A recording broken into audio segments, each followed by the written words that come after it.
Okay, a very good morning, everyone. So today is the second day of the event, of our MAQIVE event, and today specifically is the workshop. So we've been getting a whole lot of good response from you guys of how exciting this is, at least particularly for our initiative to start digitizing our specimens. It's really awesome to know that you guys share in our sentiments and our cause. So we're really excited to see how the workshop goes on today. But before we start today, I would just like to remind the audience of some housekeeping rules. First and foremost, please put yourselves on mute until when it comes to the Q&A sessions. Then when we open the floor to question and answers, then you can definitely turn on your mic. But in between, if you have any questions for the speakers, the facilitators for today, you can definitely put your questions on the chat box. And then, oh yes, with regards to your certificates, the post-survey links will be shared towards the end of the session. So it's about 2 sessions every time. So in the mornings, after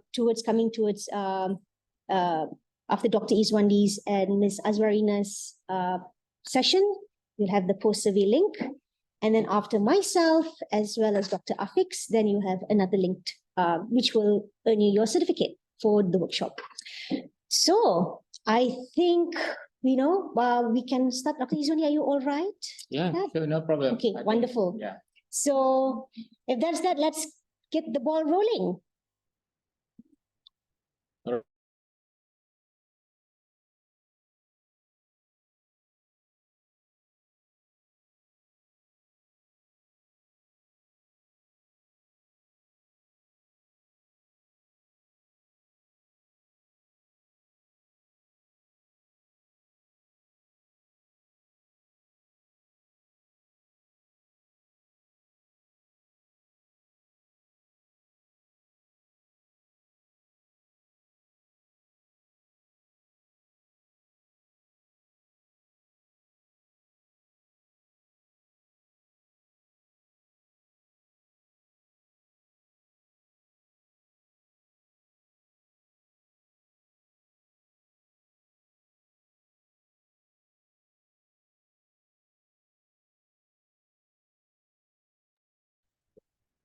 Sorry.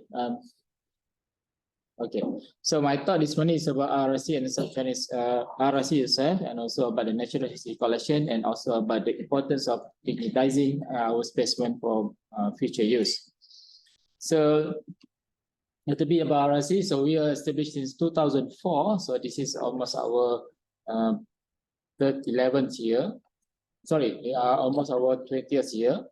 So we set up as a biodiversity museum, and then we undergone several transformations. So we moved to several buildings. We changed our name several times, and since 2012, we are known as South China Sea Repository and Reference Center. So it's actually a unit under Institute of Oceanography Environment. So a bit of a glance about our repository. At the moment, we have about 57,000 specimen lots. In terms of diversity, again, we are pretty much focusing on marine specimen. So in terms of specimen diversity, we have specimen from vertebrates, We have quite the largest collection that we have the one fish, but you also have specimen turtles, mammals, invertebrates. You also have mollusks and also quite a new introduction to our collection. We also have fossils and also marine sediments from the South China Sea. So specimen origin, basically all over Malaysian waters. It doesn't restrict to South China Sea, although the main bulk of our collection are from this area. But we also have specimen from estuarine, mangrove, all over Malaysia. And also we also have specimen collected from the frontiers of Malaysian territorial waters, for example, in Spratly Islands. And we also hold at the moment about 70 type specimens. I think for those who are working on taxonomy, they know that the types is the name-bearing specimen. So we have 70 holotype and also a number of paratype specimens. So not just keeping or managing this collection, we also assisting in terms of research. So these are examples of several publications that use specimens that under our care. A part of that, we also do lots of training, knowledge transfer. So we also one of the units under INOS that helps to set up the gallery. We also organize the IUCN Bright List exhibitions in 2018, and also train in terms of specimen management in our technical workshops with our collaborators and also our in-house expert. I will go into detail after this. So in a nutshell, sorry. So the RRC function, there are four major functions. One is to manage and ensure proper care of marine specimens in our care. There are four basic stages. One is preservation, and then stabilize the specimens, and then we store the specimen in the proper care, and also to maintain the specimen over the time to make sure that the quality of the specimen are up to date and also up to the standard for research and also for education. A part of managing the specimen, you also record the specimen in our collection database. That's at the moment we have Professor. We are acquired Professor in the beginning of pandemic. So that's for inventory purpose. But we also trying to what we're doing right now, MAQIVE. We are trying to outreach our database to public use and also for researchers outside INOS, outside UMT. And then number three, the third function is to prepare our collection for research, reference, exhibition, and also for educational purpose. So I think for research, those who scientists and researchers are, I think, very familiar. But also for educational purpose, we also help or support the teaching component in UMT for students and lecturers to come and use our specimen as a teaching tool. And last but not least, number four, to establish networking and linkages with other museums and other educational institutions. So we have like yesterday, Dr. Masanori Nake. So he mentioned several times about his collaboration and the support provided by RRC for his research and our researchers at UMT to catalog and to identify marine features in Malaysia. So RRC works as a behind the scene to make sure that the collections are well prepared, well maintained, for them to prepare for the publication and also for exhibition purposes. Apologies for my side. Now, remember again, Dr. Masanori Nakai mentioned that to handle more than 1 million specimen collection in the Tsukuba Museum, only about 2 working staff. So we are about the same power with them.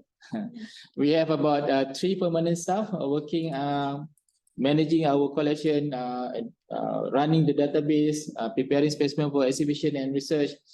I myself, basically as an academic, work in the advisory level to spearheading the directions and also the vision of RRC. But we also been supported greatly by our associates. So I think you know already the first associate is the Melissa Beta Martin, the bubbly lady who's the MC this morning. So he's one of the our associate. We also have Dr. Hafiz, also another parasitologist. And also we have Dr. Sia Ingat, ichthyologist mentioned by Dr. Masarinake yesterday. So we have Puan Azwarina, she will be talking to you most of the time this today in the workshop session.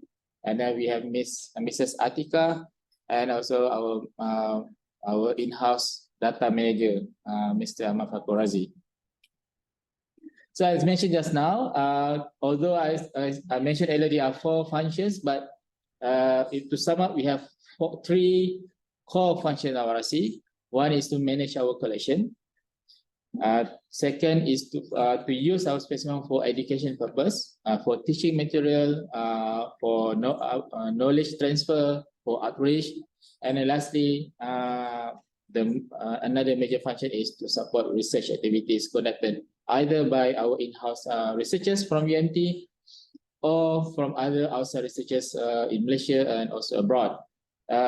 We already have hosted several researchers from Australia, Germany, Russia, and also currently from Brazil. They're looking at our specimen and somehow to either way to describe or to fully understand the diversity level comparing between different oceanic regions. Now, if you look at this, on this slide, I mentioned it yesterday, and also on behalf of our director, the RRC is working on the par level with the other international repositories. So basically, we are working based on the system provided or prepared by National Park Service. So this system, I think, major repositories around the world also use the same system. So our specimen has been managed using according to the international standard. Now, I said earlier we have about 50,000 specimens, lots. So in terms of value, if we convert it to monetary value, at the moment we are holding about 8.55 million ringgit worth of specimen. If you convert to US dollar, it's about 1.8 million. So such a huge amount or the huge value of natural history repositories that are currently in our holdings. So one, it shows that the value of care that we need to impose to our specimens, and also indicates that the system that we need to use in order to manage our specimen effectively must be a proven system. So that's why we employ National Park Service system. There are other systems around the world, but I think this is the most common, and in somehow our system able to communicate with other systems in order for specimen loan and also to exchange. So I told, as I mentioned just now, we have about 17 specimen holotype and paratype. So these are examples of our holotype, with the one with the red ribbons, and we also have paratypes with the blue ribbons. So if you have a chance to go to, for example, in Australian Museum in Sydney, Australia, you're gonna also find the same specimen jar that tied up with the red ribbon or red cable tie. That's indicate the holotype. If you see the specimen jar with the blue ribbon or blue cable tie, that's indicate paratype specimens. So yeah, our system is about the same. So whenever people or researchers from other repositories come in, so they will see that, oh, okay, this is understandable, and it's easier for them to start working with our specimen. So in terms of facility, we have a wet collection. Similar like other repositories, we have wet and dry collection room. We have wet and dry labs. Wet labs is basically to prepare our specimen before we move them to the collection room. Dry lab basically in mostly preparing materials for exhibition and also outreach. In terms of data sharing, we are one of the contributors to Malaysia Biodiversity Information System. So this is like also known as our Malaysian version of GBIF. So we are among the contributors. But also on the international level, we are one of the contributor, and RRC in particular is a OBIS net for Malaysia. So we are contributing data of our biodiversity regularly on a regular basis to OBIS. And also we've been the second institution in Malaysia that allow for assessment exchange and loan with Australian institution. So we are the second institutions after USM Science Malaysia for scientific exchange. Now I think that's a bit of about our RRC. I think if you want to know further about our establishment, you can look at our website rrc.unt.edu.my, and then you can get more information about our establishment, our units. Now, I always mention in my talk about the natural history collections and how RRC itself, sorry, is one of the natural part of or consider is herself as natural history collections. So if you look at natural history collection, it's not just what people perceive as a museum per se. When people walk in, they will see some exhibition and that's it. So it's more like what people see as an exhibition center. But a natural history collection or natural history museum, for some use that term, actually is a scientific institution. So scientific institution meaning they are doing research, they are doing data management, and they are doing also knowledge transfer. So example of scientific institution is like American Museum of Natural History, Natural History Museum of United Kingdom. So these are not perceived as museum per se, where people just go and see this exhibition, but it is actually a scientific institution, a research scientific research institution. So the collection can vary. It can be from flora. We have the herbarium, for example, the key gardens in the UK, specifically focusing on flora. But other natural history collection also can cover collection ranging from fauna, geology, sediments, and also the paleontology. So the primary role is provide scientific committee with current and historical specimen for research. But for public, that's why for museum and natural history museum have exhibits for public as part of education rules. So there are different type of natural history museum. We have comprehensive natural and non-natural collections. Some are focusing on natural, but some also includes non-natural collections. But in the beginning, in the early days, during the colonization era, some wealthy Westerners, they have private collections, and they call it as cabinet as curiosities. So these are the function of natural history or representative museum: manage the collection, conduct or support the scientific study, and also responsible for exhibition and outreach program. So this is an example of website of natural history collection museum from UK. But I also want to alert about misconceptions perceived by many, not only public, also among the administrator and somehow in the scientific committee as well. So some people see that natural history collection or museum are more like a storage. Just keep the specimen there for a long time. It's only for children because children like to go to the museum. Only focus to anything that happened in the past, not being usable to predict what will happen in the future. Only for the nerds, those who like to study, so the museum is for them. And for another reason, it's just another tourist attraction. So it's good for tourists to come and visit the museum. So just to see something nice. And the last but not least, the most common reason or concepts or misconception by public: museum is a waste, is wasting takes space, money, because mostly it's fully funded by the government, which is not true actually. So this is an example of digitalization. So I moved to digitalization. This is the recent Wallace project conducted by Malaysian scientists in order to bring back virtually a specimen from Malaysia or this region that been deposited in overseas repositories. So why go for digital? So if you listen to the Carlos presentation yesterday, one of the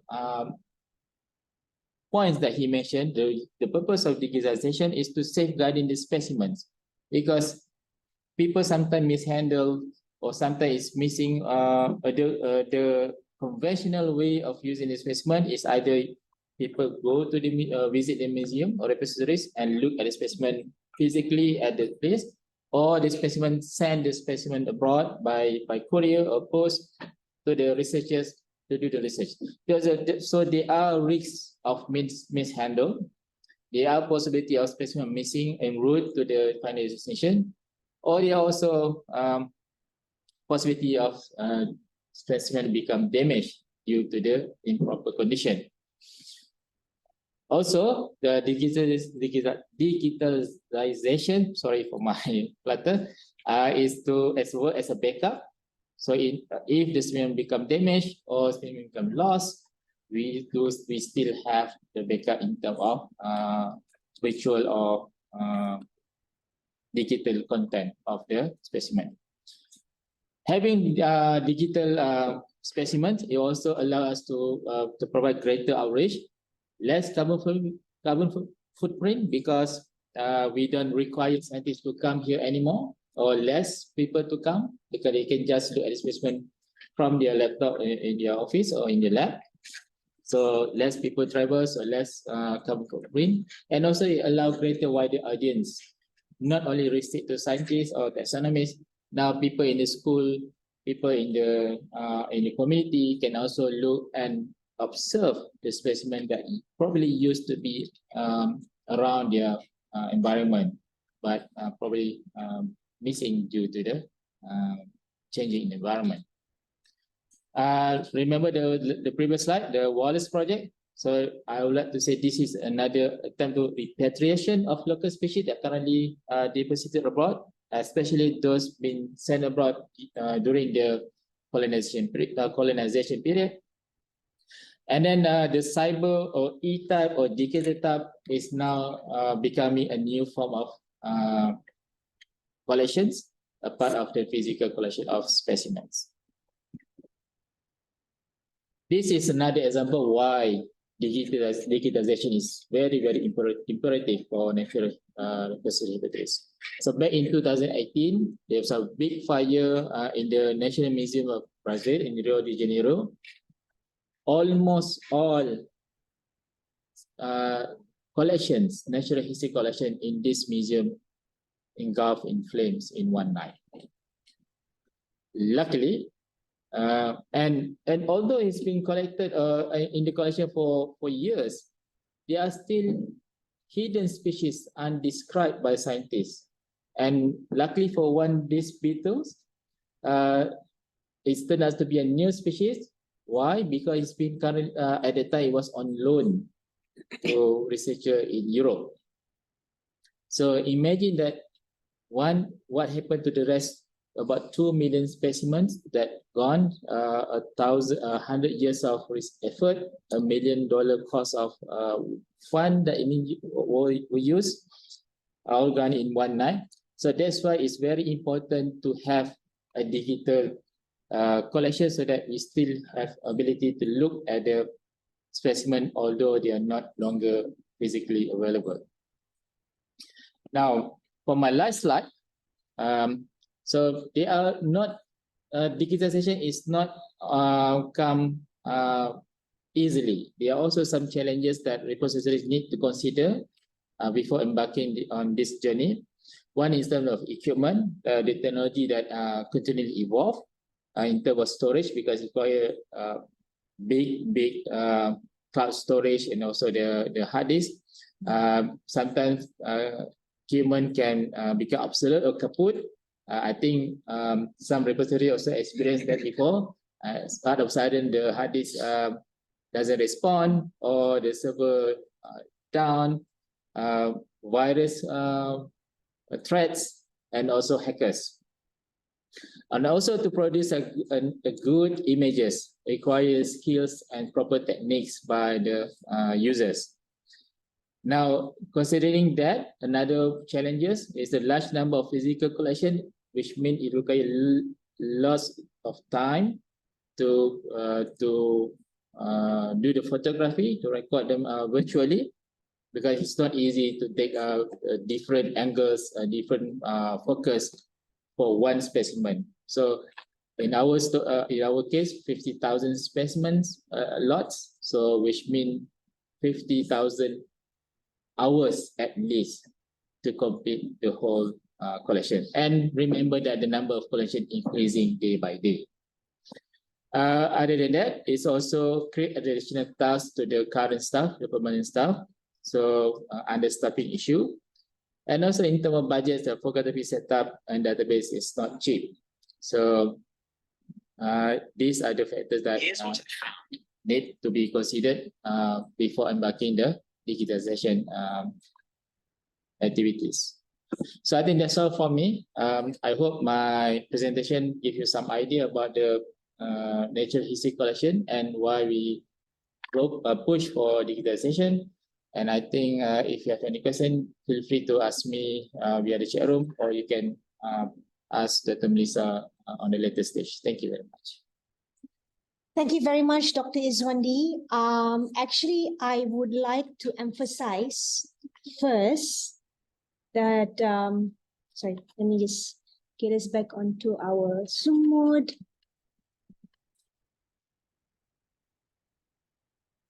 Thank you. Oh, you don't have to focus on me, we can focus together. But anyhow, what I would like to emphasize is that firstly, when Dr. Izwandi mentioned about the value of each specimen, I think I really want to emphasize this because a lot of us not a lot of us, those who are probably not working in our particular discipline might think about it as, oh, why are we taking so much storage space? You know, all this inflammable ethanols and what do you call this, dead organisms stored and taking so much space. Now that you're actually seeing that graph first of how much each specimens of value, and in particular, those that are type material. So again, repeating how type materials are, usually those are of new species or species that were damaged once upon a time or lost, and then a new one is replaced. So they have 4 different types of name-bearing types. Like example, one of it is the holotype. So all of these specimens actually bring a lot of value. Now, we're not saying that digitization is probably the ultimate solution. I think there is going to be a bit of a debate about this. But I think we have to understand that due to the circumstance that also physical space also might be an issue with human labor, and cost is going to be a problem. So we have to find ways to integrate both digitization and non-digitization formats. All right, so before we move to our next session, I would actually like to ask the audience if you have any questions. Perhaps while we are waiting for at least 1 or 2, I would like to ask you, Dr. Izwandi, where do you see at least RRC in the direction like of years to come, even in the sense of after we are retired? Is there going to be a legacy for for both for RRC and for others in the future? I just think there we go. All right. Thanks, Dr. Melissa. So I think that's a very tricky question to answer. But to begin with, we just been approved by the Ministry Management for renovation project. Cost about 3 million Malaysian ringgit. That somehow will enable us to run smoothly in terms of managing our specimen, and also to keep our specimen in the standard form that been recognized by international repositories. So I think in the future, I will see the RRC becoming more prominent in terms of natural history collection, at least in Malaysian context. But specifically for marine collections, because we are currently holding quite a number of unique specimens, like I mentioned just now. We have specimens from the Spratly Islands, and then we also probably going to start another expedition somehow in the northwest of Peninsular Malaysia. So this specimen will become a time capsule for us to see what were there in the event of calamities that happen in the future. So it gives us some idea the diversity of Malaysian heritage. But I think RRC will go flourish, although the challenges will continue and will never cease. But I think I'm happy to say that there will be a bright future, although a bit rocky a bit, to be honest, for RRC. I think even after me and myself and the terms are retired. Thank you. Thank you very much, Dr. Izwani. We actually have a question from the audience, from Muhammad Khairil Jemang. I hope I'm not butchering this, Jemangin. Would you share, how do you calculate your collection value? All right. I know this is quite a common question been asked by whenever we went to another establishment and people ask, how you determine the 8.55 million? Well, basically, we took the average cost of the chemicals that we use, the cost of the bottles that we keep our specimen, the jar, and also the average cost for going for field work to collect the specimen.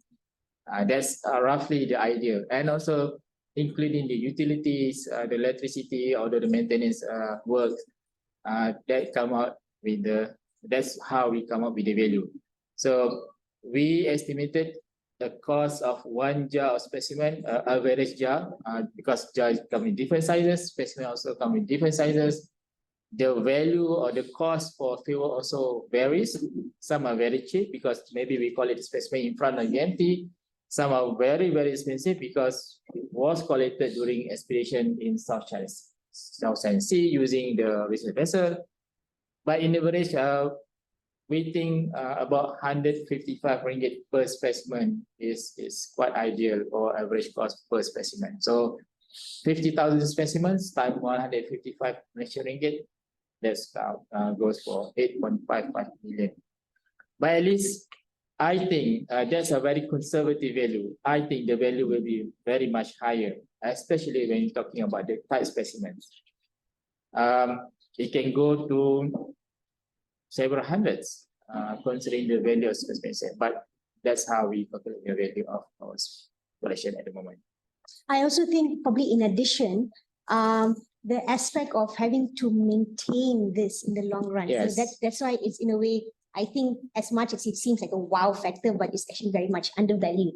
So again, and then a lot of these, and I think also people need to realize that it's not just for the sake of digitalization. Those specimens actually hold a wealth of data, you know, and you might think like, oh, I only have the collection date and the locality, etc. How can I use this for other things? I mean, again, like what the speakers have mentioned before, in terms of the conservation aspect, you know, for heading to the direction of creating policies, etc., it's immense. Yes, yes. So we will cover some of those topics during our workshop. So, but for now, if I can add something, back to the question about the value. When we talk to certain repositories, they mention that, oh, people complaining, the university complaining, the council complaining because we are holding too many specimens, and for them is worthless. But when we come up with the value, now they openly ask, wow, actually we are keeping something so valuable and we need to do whatever we can to preserve it, or else we're going to lose this 8 million ringgit or more. So I think that's a bargain that you can use to chip in the interest from other entities to show that the importance of having this collection is not just having the collection, the value of the collection that might be usable for the future. I would like to give you an example of natural history collection in the UK. During their annual number of visitors is about 2 million per year. And that's excluding research works or research scientists that come for visiting there and to look at the specimens. Now, if you look at tangible and intangible values, the profits come up. It's not just people paying the tickets. It's not just people looking at the specimen. You look at all this intangible value in terms of rents, in terms of foods that they need to buy, in terms of hotel lodgings, in terms of airfare they need to pay. There's sort of income that come indirectly, but also beneficial to other entities. So if you want to calculate more in terms of return on investment of having a natural history collection, I think if you do it properly, you can clearly show to the managers or administrators that having a natural history collection is not wasting the taxpayers' money. Okay. I think in that sense, there actually should be more job opportunities for this kind of, but I think again, it's very undermined because it's always focusing on the trending, things about biotechnology, etc., or AI, which is actually in a way, there should be a way where these disciplines can actually be integrated. And in fact, there are ways, as you've noticed, of how our speakers have mentioned it yesterday. So it's not like it's an idle discipline. Everybody can work from this, not just the whole taxonomists, the biologists. If you're from software engineering, from those doing marketing, from those business, economics, etc., everyone can participate in making our natural history museums worthwhile, not just within our country, but actually globally in that sense. We need to start making efforts to conserve not only just the live specimens, but just what we have available for us from museum specimens as well. So anyhow, I don't believe you have any other questions, Dr. Yuswani. So I personally thank you and the team as well. Thank you for all of your efforts. Pleasure is yours, myself. Thank you for spearheading RRC to a very good direction. And I guess we can start with our first session. So probably we will take maybe a minute or two just for our speaker and our facilitator to get things running. So stay tuned.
All right, again, thank you for staying tuned with us. And again, if you've noticed, we have Zaf again, our representative from Ocean Hope. And then, of course, it's me. And we have our beloved curator, who is also the backbone of RRC. We have Puan Azwarina here. And she will be spearheading the session for today for MAQIVE. So we will also have some interactive activities throughout the session. So actually it's not just you as the audience going to be interacting with the activities. Both Zaf and myself as well will be, checking out and how to use the activities. And so we will be participating as well with you guys. So without further ado, I will actually pass it over to Ms. Azmarina. Take it away. Thank you so much, Dr. Mel. Okay, so I will start with my presentation first.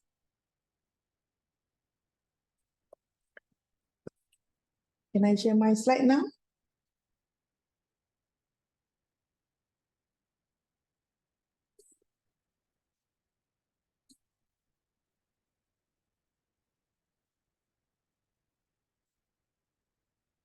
Okay.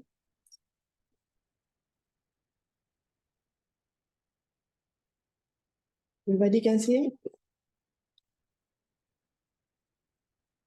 Okay. So, Assalamualaikum warahmatullahi wabarakatuh and a very good morning to everybody. Welcome to our MAQIVE workshop for today. For the title, okay, is Exploring the Depth, Unveiling the Nature History Digitization. In this slot, I will talk about MAQIVE website platform for marine specimen.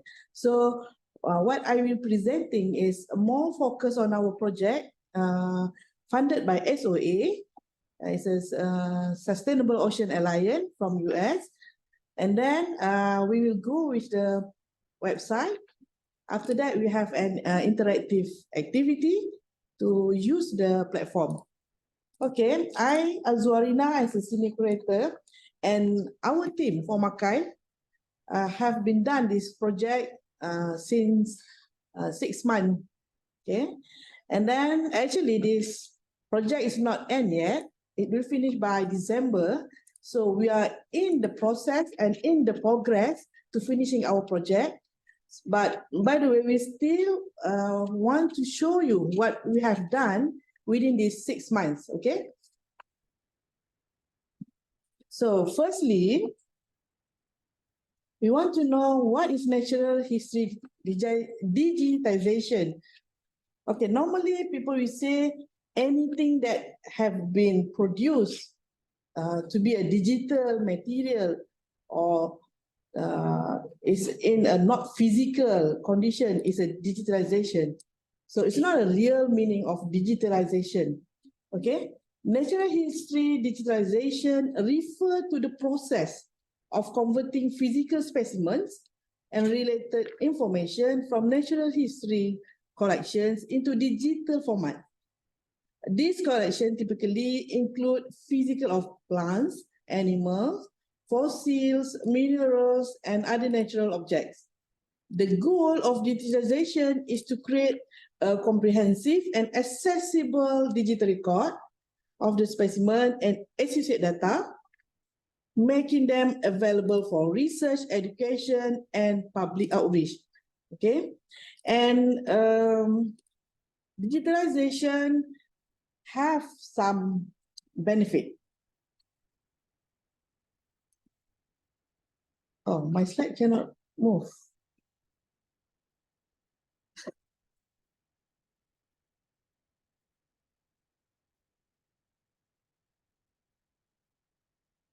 Okay, I have to be manually. Okay, this is the benefit of having digitalization. So at first, enhance accessibility, where digital collection can be accessed remotely, facilitating global collaboration and research. Number two, normally is a preservation. To preserve the digital record can serve as backup, helping to preserve the information in case of damage or loss of physical specimen. And number three, normally increase efficiency. A researcher can search, analyze, and share data more efficiently, accelerating scientific discovery. And for educational outreach, digital collection can be used in educational program and outreach activity, promoting public awareness and understanding of biodiversity. And for data integration, digitalized data can be integrated with other database or data sets enabling interdisciplinary research and more holistic understanding of biodiversity. And then for the digitization process, for our MAQIVE, it involves several steps. For the first is specimen imaging. The high-resolution images are taken of each specimen, capturing details that can be useful for scientific analysis and identification. And for data capturing, information associated with each specimen, such as taxonomy, locality, collection date, collector, and other relevant details is recorded digitally. This metadata helps researchers and the public understand the context of each specimen. And then georeferring. Locality information is often georeferring to provide precise geographic coordinates for each specimen, allowing researchers to map and analyze species distribution. And for database creation, digital databases are created to organize and store the capture image and associate metadata. These databases are designed to be searchable and may include features for data management and analysis. And for online accessibility, this is the most important thing. The digitalized collections are often made accessible online, allowing researchers, educators, and the general public to explore and use the data. Online platform allowing researchers to explore the specimen, to use the specimen, and also provide tools for researchers to conduct analysis and contribute to the new knowledge. In a summary, actually, natural history collection digitization play a crucial role in modernizing and preserving biological and geological specimens, making them more accessible and valuable for scientific research and education. Okay, this is the step that we have been done in MAQIVE project. So there have been 10 steps that we have prepared. For the first, digitization data and specimen from natural history collection involve a systematic process that typically includes several steps. So the key component is planning and assessment. So at first, we have to define the goal of the project. Clearly outline the goal of your digitalization project. Determine whether you are focusing on image, data capture, georeference, or a combination of all of this data and information. And then you have to access resources where we evaluate the resources available, include the equipment, personnel, and also the budget for the project. This assessment will help you plan the scope of digitalization project. Do we need to make the project as a big project or as a small project only? Okay, then you have to choose priorities. You cannot make all specimens as one-time digitalization project. It depends on your funding and your availability, okay? First, identify the priority specimen, okay, or collection you want to digitalize based on factors such as scientific significance, such as holotype, paratype, first record, new record. And then for research demand, which specimen that have more frequently used as a teaching material or scientific material, then you can choose that. And the condition of the specimen. Is it possible of the specimen to make as a digitalized? If the specimen is fragile, normally we will not use that as a digitalized image, but we have to do a conservation first on the specimen, then we evaluate again before to do digitalization. And for specimen preparation, we have to have a standard handling, okay, where we have to develop the protocol so that we have to ensure the specimen is not damaged while we do the project. And then before we take picture of the specimen, we have to do cleaning and preservation, where we have to carefully take care of the specimen, cleaning the specimen to get a beautiful image and also a clear image. And preservation measure may be needed for delicate and fragile specimen. And for the third step, this is the crucial part for imaging. For imaging, the first thing is you must have high quality photography. Okay, use high resolution camera and proper lighting to capture detailed image of each specimen. Because if you fail to do high quality photography, it will affect your editing and output of your picture or image at the end. Ensure consistent lighting condition for occur to have an accurate color representation. And also during specimen imaging, you have to photograph the label. It's not only the specimen. Capture image of the label associated with the specimen or any notes or older label that you have in the vial. You must include in the picture because this is crucial for information of the metadata. And also you need scale bar.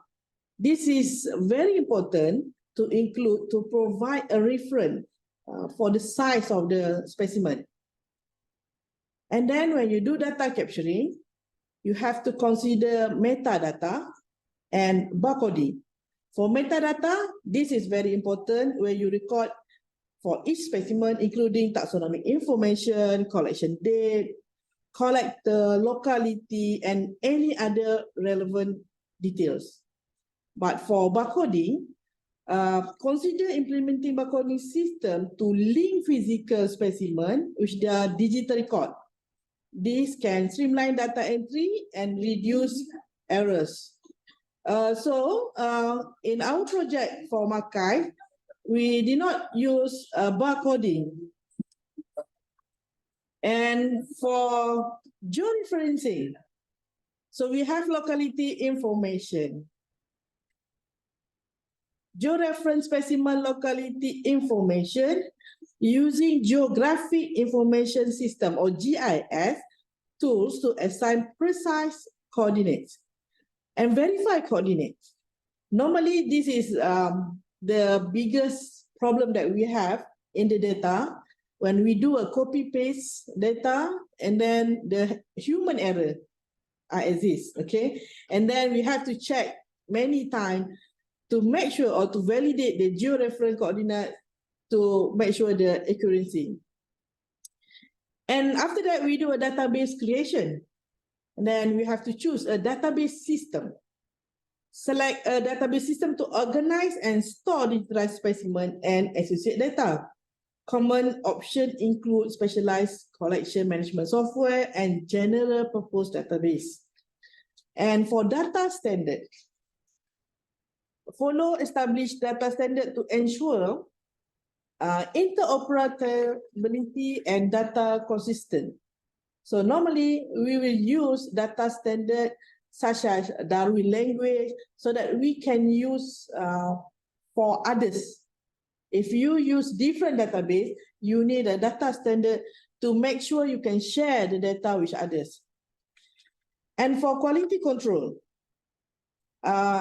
this will take a lot of time actually because we have to review the image that we have been captured. We have to check is the image of the specimen and the label of the specimen is in a correct position and in a correct matching. And also we have to validate the data, perform data validation check to identify and correct errors in metadata. Normally we will check many times, more than 3 times.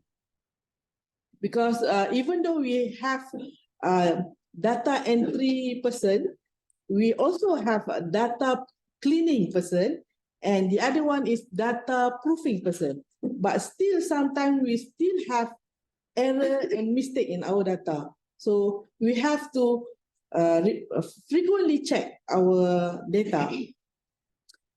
And after that, online accessibility. We have digital repository. When we establish a digital repository to use our existing platform to make digitalized collection accessible online. And user interface. So we have to design a user-friendly interface for easy navigation and search functionality.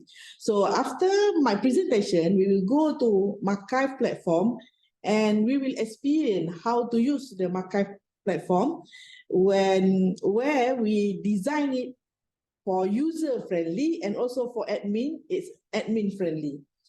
And for data sharing, we consider sharing data with relevant database and network to enhance collaboration and research opportunity. After we have all of this work, we also have to do training and documentation.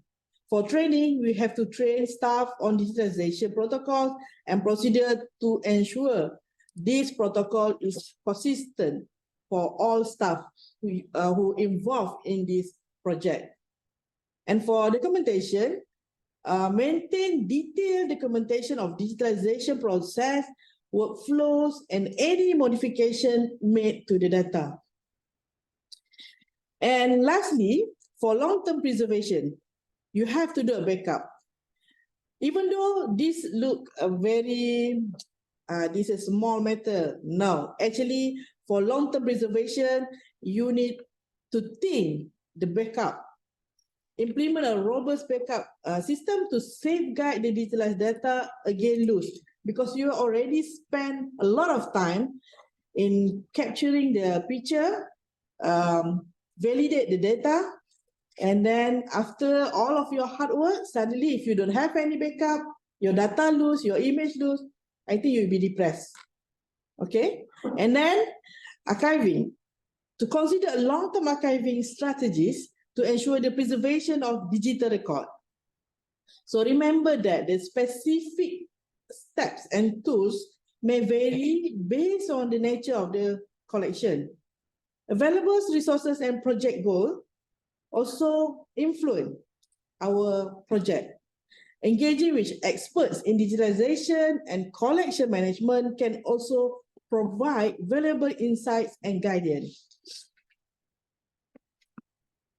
So this picture shows all the workflow that I have explained to you. So we have a pre-production.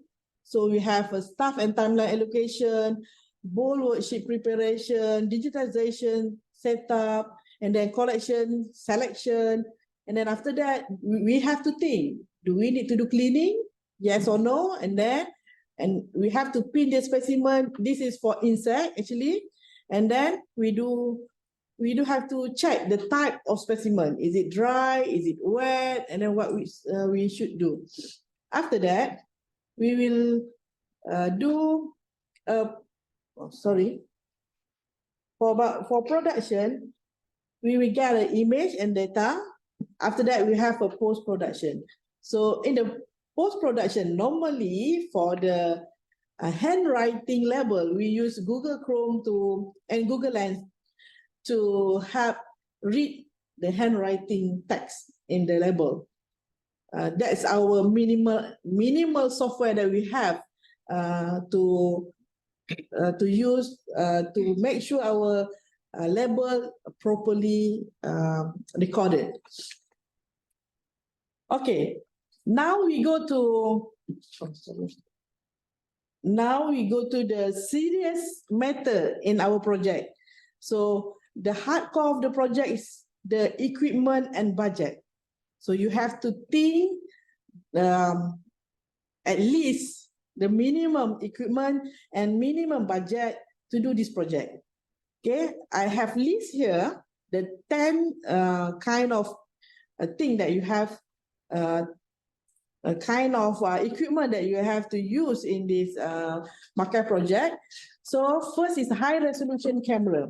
So we have a lot of brand of camera in our market now. So you can choose what kind of camera you want, but the spec and the output of the image is the important thing. Okay, you have to invest in good quality camera which high resolution for capturing detailed image of specimen, and consider the type of specimen and the level of detail that you are required. Not necessary all picture need a very high detail of resolution. And number 2 is lighting equipment. If you use a proper lighting setup, you will ensure that the light is separate evenly, and then you can get the picture in the good condition. And then you need a tripod and mount equipment to mount the camera. And then you need a computer and storage. Of course, after you take the picture, you can send automatically the picture into the computer, or you can manually transfer it into the computer. After that, you can scan or flatbed scanner. Okay, this one is for, I think, for the rich institute or rich people, but not for our project. So we cannot afford to buy this kind of scanner. It's expensive, and I will show you what kind of scanner that normally they use to make it easy to get a 2D picture. And then we need barcoding scanner and labels. In our project for MAQIVE, we don't use barcoding scanner because all of our specimen are not in the QR code or barcoding management system. So we have to do it manually. And after that, we have a georeference tool such as GIS for locality information. And then we have digital microscope for view the detailed characteristic of a small specimen. And then specimen handling equipment. Because not all specimen is big, we have to use like forceps and also not only equipment to hold the specimen, but to get the specimen sit properly and steady, we need to use some kind of clay, plasticine, or some kind of foam in the cube size to hold the specimen to sit down in the proper way to take picture. And then after that, we need backup and archiving solution, like I told you before. Okay, this is the example of equipment that have been set up for our project. This equipment, we use we have a Pulus photographic light bulb in the size of 80 centimeter times 80 centimeter, and then we have the camera and also the computer. So this is mostly what we have in our project. This one is the scanner that we cannot afford to buy in this project, which is almost 65,000 ringgit, and that's in 2022 price. I think nowadays it will be increased. So this equipment actually very expensive because the hardware already include with the software, where you just put the specimen inside the scanner, and then the scanner will get all the metadata. They will copy and transfer it into the software, and also the picture they will automatically transfer into the software. So you do not need to do any typing, any key in this equipment. So this is very automatic, and I think within 10 years, maybe RRC will use this, not now, for sure. And also for the budget consideration. So in doing this project, we have to think about how many people will involve in this project. And then because we have to pay for the salary, for RA, and then also for the staff. And also for the training, we have to give a train to the staff to get a same level of information, and we must make sure the protocol is applied to the all staff that involved in this project. And also for equipment purchase or rental, we have to think about that. And also software, barcode system, database system, this all need money. And online accessibility also, the quality control and validation, documentation, and long-term preservation. So this is the example of what we call it, equipment and cost to image both animal and herbarium specimen. So if you can see on the left, it's a proposed equipment. It's a minimalized equipment that you need, the minimal equipment that you need to do a digitalization project. Okay, you need a device image such as camera. So you need camera and also macro lens. Okay, this is compulsory. And the lighting equipment, and then camera stand, software. So within this, if you use all of this equipment, the budget around 1,200 ringgit. So this is the cheapest digitalization project that you can use this equipment to get I think, enough quality of the picture, and you can do it by your staff. Okay, and then on your right is equipment used by some other natural history collection, where I can say that you have enough money, or you have full of money in your pocket. So you can use this kind of equipment, such as camera. The camera only already 40,000. Okay, and then the herbarium scanner that I told you and show you the image is about 25,000. But this is only for book scanner. This is not for the herbarium and animal scanner. And bestseller copy stand is 500 there, and Adobe Design Suite and Photoshop 400. So the total for this project is about 65,000. Okay, so this is the richest project. But for us in MAQIVE, we only have about 45,000 and 50,000. So we are somewhere near the richest, but not so rich. Okay, so we use whatever we have and try to buy equipment that can cover all the animal and plant collection that we have in our RRC. So the common challenge associated to MAQIVE project.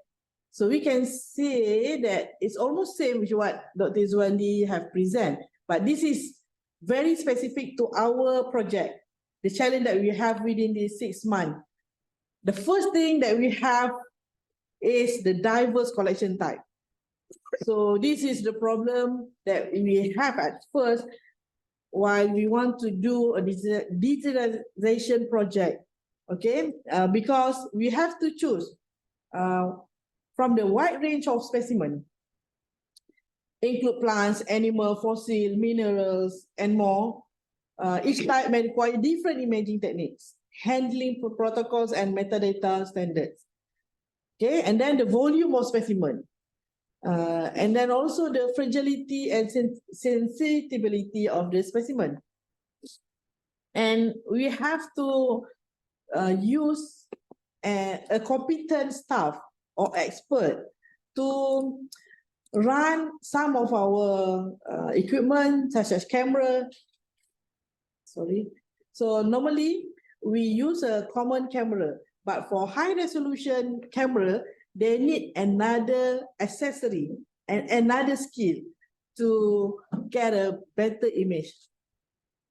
And then we have a challenge in data standardization and quality control, where we have to go through all the data so many times, and we have to create so many master lists before we do a photography, because we have a master list of the target specimen was there, but after that the data is not so good, not in the good what we call, it's not sufficient to do a digitalization.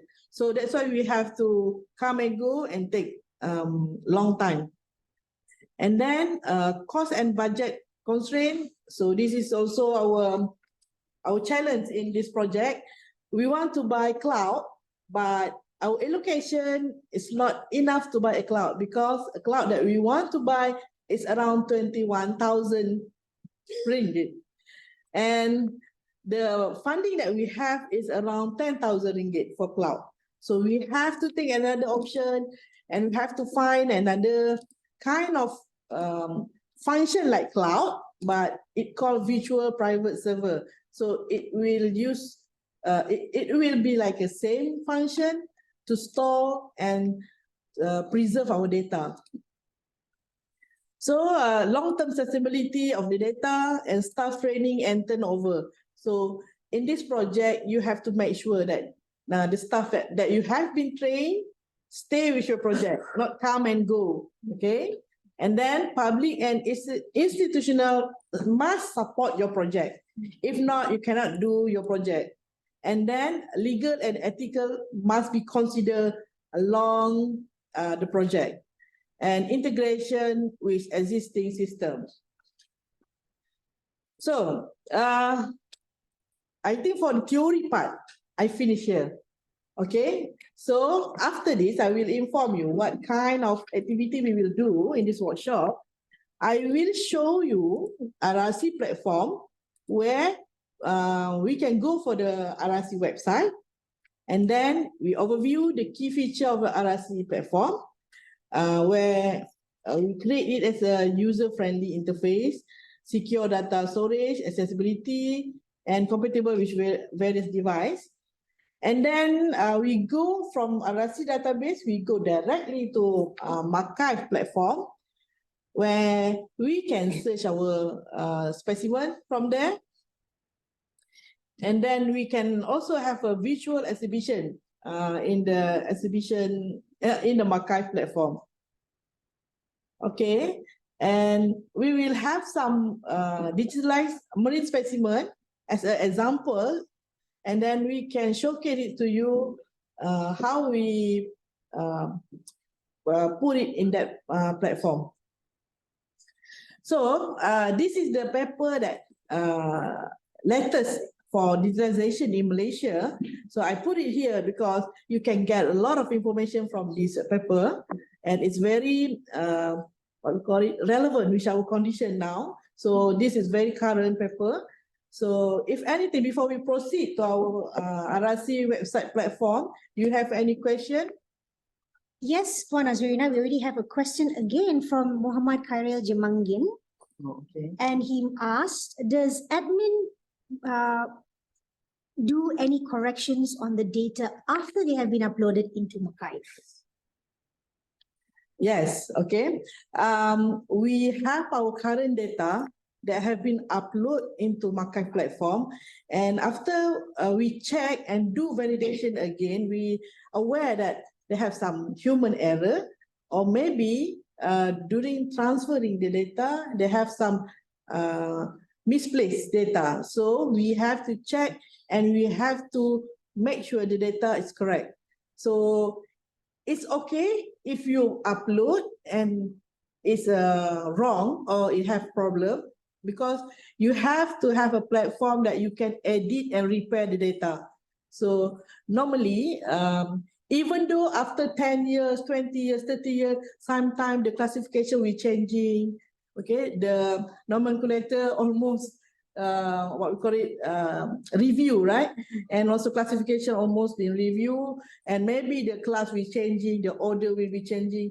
So make sure that your website can keep updating, okay? And then you can edit the data, and then you can change the picture.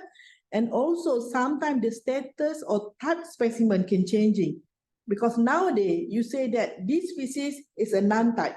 It's a non-type, it's no value of specimen, okay? Only for scientific reference, for general. But after 20 years, expert come to your place and study the specimen, and they say that, oh, this is new species. You have to change the status of the specimen from non-type to holotype or paratype. So you have to make sure your platform can edit the picture and the data. I hope I answer your question. For on my side, definitely, Ms. Azwarina, you have definitely answered that question spot on. And I believe that you've really exhaustively covered the aspect of how digitization is actually really important and the steps that is taken into going towards management collection. Oh, sorry, I may believe that there's a question from the audience. Is there? I thought I heard a voice. Yeah. Is there a question? Let me zoom out. Is there a question from the audience?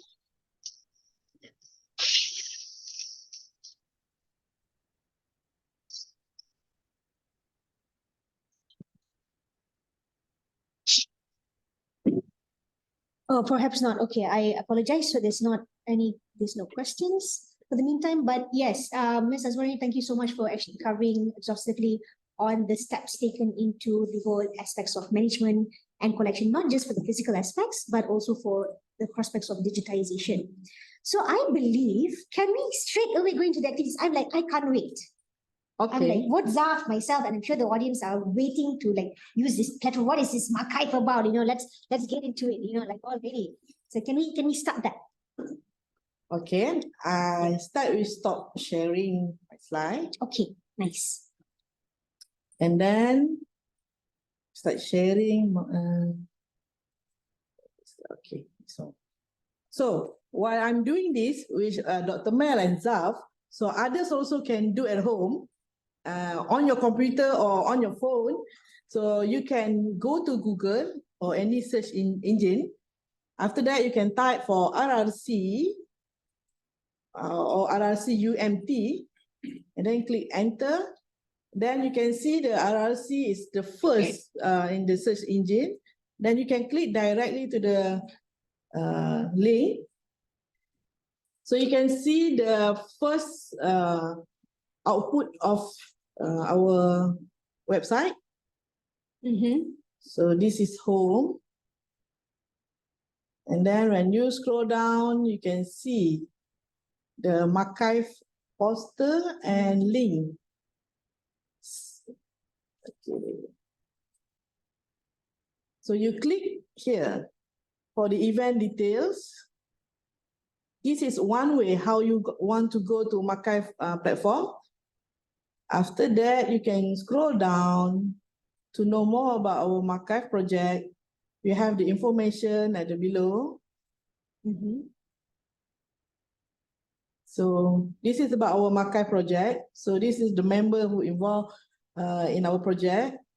And you can see this is the activity that we have been done. And above the gallery or the picture, you can see the word search our collection and click here. So you can click there and then it's go directly to our MAQIVE platform. Right, it really looks really nice and impressive, isn't it? It's my favorite color, blue. It's my favorite color too. Okay. And then from here, you can start searching for your specimen or for our specimen inside this. Okay. But I want to show you another way to search for our platform. So same, you have to type RRC-UMT, go to our website, directly go to collection and research. Oh, okay. Yeah, that may be faster. Yeah, and then you just read about our collection. That's nice. So here you can see in-house collection, search our collection. So you can click here. And it's also go to our MAQIVE platform. Right. Okay, so we have those two formats, either to read up through MAQIVE and then get into the collections, or straight, if you just want to go straight into, the details as well, you just have to go to the homepage and to the collection and then voila, MAQIVE, right? Yeah. Easy peasy. Okay. Another thing is you just type here, maqive.net, and then you will appear. MAQIVE.net, that's all. That's all. Okay, so there's two ways. Okay, so this is really fast tracking into going straight to the point, MAQIVE. All right. Maybe you don't remember the name, right? Then you have to search back in the website. If you remember the name MAQIVE, you just put maqive.net and then you can achieve our platform. All right, so there's three ways. Through the MAQIVE way, through RRC's main homepage, and MAQIVE.net. That's it. Okay, now into the nitty-gritty of it. Let's get into it. Let's Okay. dive. So this is the home page, so that you cannot do anything here actually. Okay. So you have to scroll down. So this is only the information about our project. And you can see the word discover our collection. And this is the sponsor for our project. And you can see two buttons here. The first button, the bigger one, the biggest one, discover our collection. This is the public access. Okay. And the other one, small button, is for admin, for login. So this is for our staff and our project members who do add data, upload picture and specimen from here. Okay, so we go for discover our collection. Oh, before that, can I ask a question? So this login is only for the admin. So is there a need for us to create an account? No. Okay, so we can just easily, really access this. Normally, when you want to access any platform, you have to log in first, sign up first, and then you can, after that, you have been approved by admin, then you can access. But actually, it's not user friendly, right? Sometimes it's big. I, as a user, also sometimes feel annoyed, and sometimes I forgot the password. Please, I have to sign up again and click the forgot password, go to your email and check back. Oh, it's nonsense. For me, it's nonsense. So we can put this, what we call it, simplified data and information directly for you. Just go. Let's go. Because you want to use the specimen and the data, right? Yeah. You want everybody to access it. Yes. And So- some people don't have the time Yeah. in a rush. Absolutely. Yeah, but don't show all the information. Oh. So I want to show you what kind of data that we can show Okay. publicly. All right. Okay. So when you go to the discover our collection, so this is the first page that you can see. So this is a search specimen. So at above it, you can see the tab here is home, specimen, special collection, stories, and about. So I want to talk about first. Okay. So about is it's normally about RRC. Okay, and then how you want to contact us. So here, if you have any problem, if you want to know more about our project, if you want some advice from us, Okay. you're free to contact us using our email. Okay. Okay. Next, we go to our special collection, because this project of MAQIVE, we want to focus producing 100 tons of special collection in RRC. What is a special collections? Okay, so at first, when I told you in the slide, right? Okay, we have to choose a specimen. Correct. Do you want to do all your specimen, or you require certain of specimen? So for us in MAQIVE project, we have a special collection where it's rare, holotype and paratype, Okay. first record, new record, Okay. or is have what we call the historic value. Okay. So that's a special collection that have been chosen to be put in this project. Okay. Ms. Aswari, maybe some of our audience here are not particularly familiar with these terms. I mean, of course, the technology should be like easy peasy, but perhaps you can just spend a little bit of time as to what these terms may mean. Okay, for holotype, paratype maybe? Okay. Yeah. Okay. Holotype and paratype actually is a type specimen where scientific researcher or have been used it Okay. for naming a new species. Okay. Okay, so the species that have been referred to publish a paper as a new species, okay, we name it as a holotype because it's the only one in the world to describe it. And can I emphasize on that point? Because sometimes people misunderstand that taxonomy is not proper science. So the fact that we have the holotype, do you know that the holotype is actually meant to be the hypothetical unit of the science? Do you know what that means, ah? No. Okay, so basically, when you do a scientific experiment, you will always have your hypothesis, your null, and your alternative, right? Okay, so the author has to put in this holotype as if he were to describe a new species, so that if others were to claim like, hey, I found this species, etc., you're like, hello, no way, Jose. You have to go prove back to it. the original specimen. Yeah. So you cannot suka-suka hati, as you say, like you cannot just simply put up like, hey, I just found this species, no way, Jose.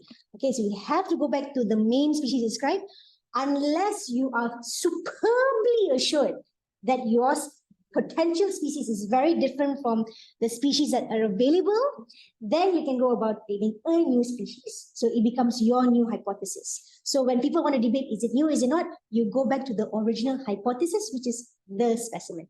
That is the value of your holotype. Yes. So it's very important to keep your holotype properly. Yes, absolutely. Okay. So can we go? Absolutely, sure. Okay, so we go to the special collection tab.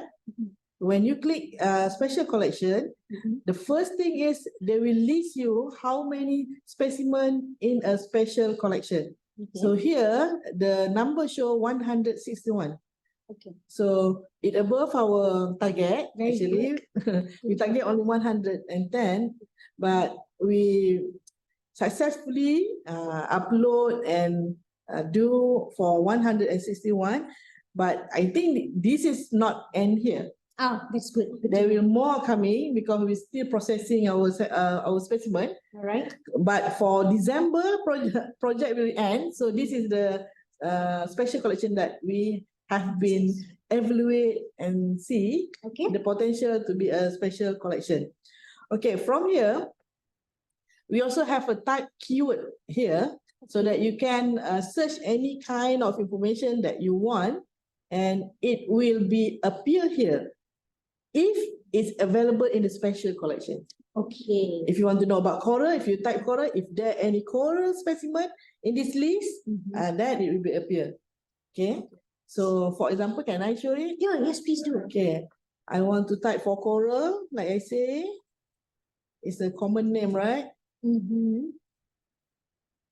So, yeah, there come out some of like 6 specimens. Okay. But actually it's not coral. Ah. Okay, you know why? Why? Because they have a word of coral fish here. Okay. So anything related to coral will be appear here. Okay. Okay. So how about the coral itself? The coral itself, if you put the common name, coral one, and then they will be appear. Okay. So for our special collection, we don't have coral. Just yet. Yeah, just yet. Okay. Okay. So maybe I can try some your favorite isopod. Maybe. My favorite. Okay, we can see. Do we have 29?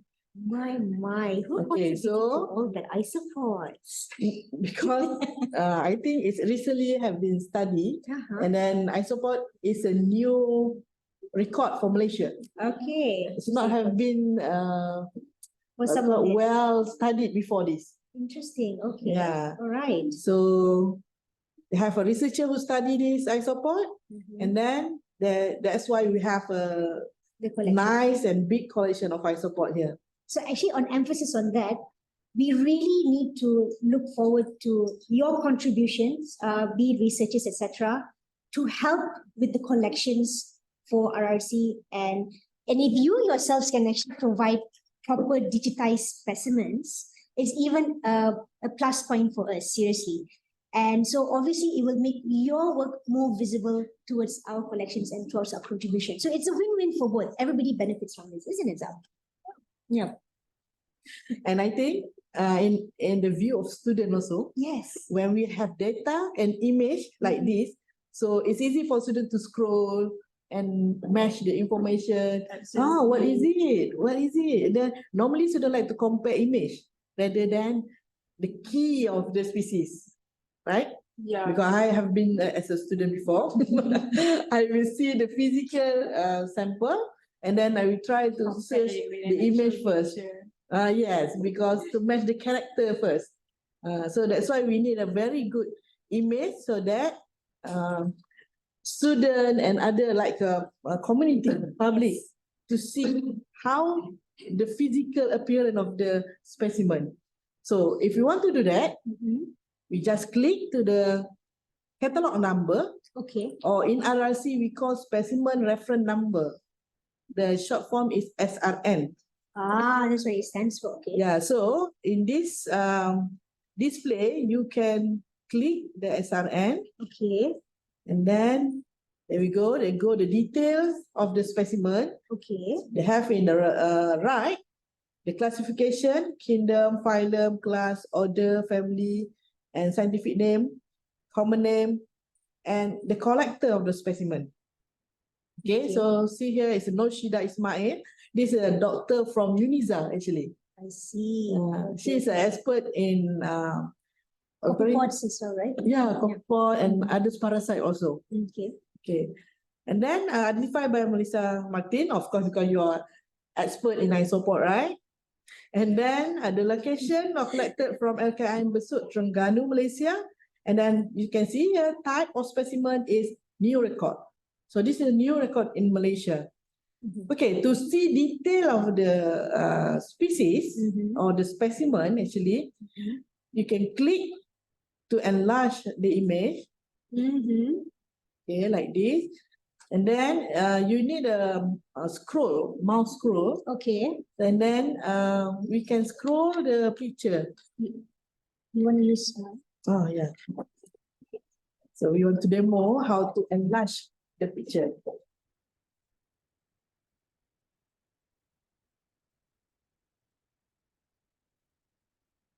Okay, you use a scroll and just point at where you want to see the zoom. So if you want to see the eyes, just show the cursor at the eyes and scroll. Oh, it's actually quite detailed. Yeah. So in a way, for publications, this is actually quite helpful, isn't it? Yeah, we need to show high resolution image so that you can see each character of the part of body part. Indeed. Okay, so if you want to zoom out, just scroll back, and then you can see, I want to see the leg of this isopod. So you just show which leg you want to see and scroll. Okay. Okay, I want to go up. So just scroll up and move your cursor like that. So you simultaneously do that. Okay. Yeah. And I want to see the label. Just scroll to the label. You even have the labels. Okay, nice. Yeah. So the most important thing, the label, maybe you can have 2 or 3 labels in one bottle. Because, okay, the thing is, the first label maybe is from the early collected sample. Okay. After that, it has been verified by expert. So you will have another label. Because the first maybe you name as another species, or maybe only genus SP. After expert come, they verify, oh, this is the species. So it will be named with a very accurate scientific name. Okay. Right. And maybe after some years, taxonomy changing again, and the current name in the label will be a synonym name. It's not an accepted name, it will be a synonym name, so you need to put another label. Right, understand. So you can never remove the original. No, cannot remove any note, any label that have been placed in the vial or in the specimen bottle. Right. So even if it's wrong, still there. Yeah, because it's a history telling you. Even we, as a staff of RRC, we can see and we can recognize who writing the label. Whose handwriting is that? So this project is a very close, you have to be close with each other. Yes, that's why I say that the staff have been trained, cannot come and go in the project. You must know the protocol, you must familiar with the specimen, and then you can have a proper image and digitalization project if you have the same protocol of everybody. Okay. Yeah. Understand. Okay, so this is... Can I ask another question? Oh, okay. Doesn't it get very messy if you have so many records? Yes, of course. So how would you manage this? Okay, so that's why I told you we have to have a standard Okay. so that all metadata that have been input that standard Mhm. data set must be what we call it accurate, Okay. no human error. Mhm, mhm. And then the same staff who handling the data is the same person, that's the best. Ah, But if unless they okay, we're having problem when our volunteer helping us to do data entry. okay. So you know, because volunteers sometimes they doesn't know the protocol, and maybe they can do data entry, Okay. but we have to do data cleaning and data proofing after that. Okay. So if a volunteer involved in our project, we have to train from the early beginning of the project. Yeah. Yeah, so that happened to our volunteer in RRC. So that's why we give a certificate to our volunteer because they have been trained with skill and a lot of hard work they have spent in RRC. To appreciate them, we give a certificate. Oh, that's so sweet. Yes. Okay. And that's also a new skill for them to put in the resume. Yes. It's good for you to search a work in the museum when you have that certificate. So our student here at UMT can volunteer. It's not can, it's already be a volunteer.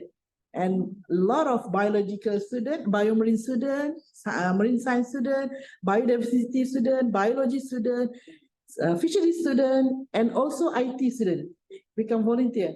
Even IT can get involved, yeah? Yes, they know about coding, they know about IT, right? Okay. And also they sometimes help us in media social. Yeah, thank you, Media Social. And we have some our volunteer who become our student in RRC where they do finding a project for image matching for species. Ah, that isn't awesome. It's Yeah. like a win-win. They get an FYP thesis and you get your job done. Yeah, because they do a volunteering in RRC, so they know that what kind of opportunity they can get in RRC. Oh, I can use this for my finding project.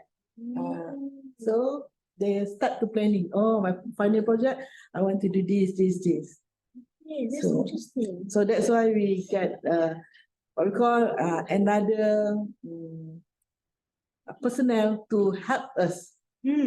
This is not a glamour job actually, because this is all is what we call it belakang tabir punya kerja. Behind the Okay, scenes. behind the scene punya kerja. So, but after you see all this work, it's paid. Definitely. It's yes.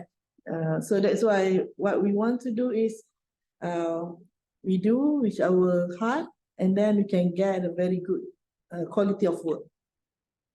But So now, sorry, I have a comment. But now if like we have a digitization like this, everybody can appreciate your work. yes, Because it's before before they digitize, people that just see it, maybe they don't know the work, but when they can see all the information, how detailed the picture is. It's like for me right now, I truly appreciate you guys because this is like something I use for my work too, for my class. thank you for that. Yeah, because you know the value, so that's why you appreciate it. So normally when we put in the rack or in the collection room, nobody can access it. So nobody know that this what we call it treasure was there. So once we put in the website, so people can access it, and then people know, oh, they have this. Oh, I never see this kind of specimen. Interesting. I don't know that it's been here in Malaysia. It exists, yeah. So that's what response that I have received before this, and then it's made my heart become bigger actually. And I will sure be in this field until I pension because I love this job. That's good to know. Ms. Aswa, we actually already have a question we are finishing have here question. from Fawaz Azfar Abdul Ghaffar. Are there approaches that have been done to digitizing specimens, including their internal organs for study? Okay. for my opinion, okay, they have been digitalized for internal organ because we have a lot of fish collection in our collection in RRC. So sometimes to ID a fish, you have to see the gut content or the bladder of the fish. So the character of the bladder will give you a different species. Okay, so that's why you have to preserve the internal organ of the species. Okay, or the specimen actually. So yes, we can digitalize the internal organ, and we need to keep with the whole body. Okay, and also I think IMB Institute Marine Biodiversity.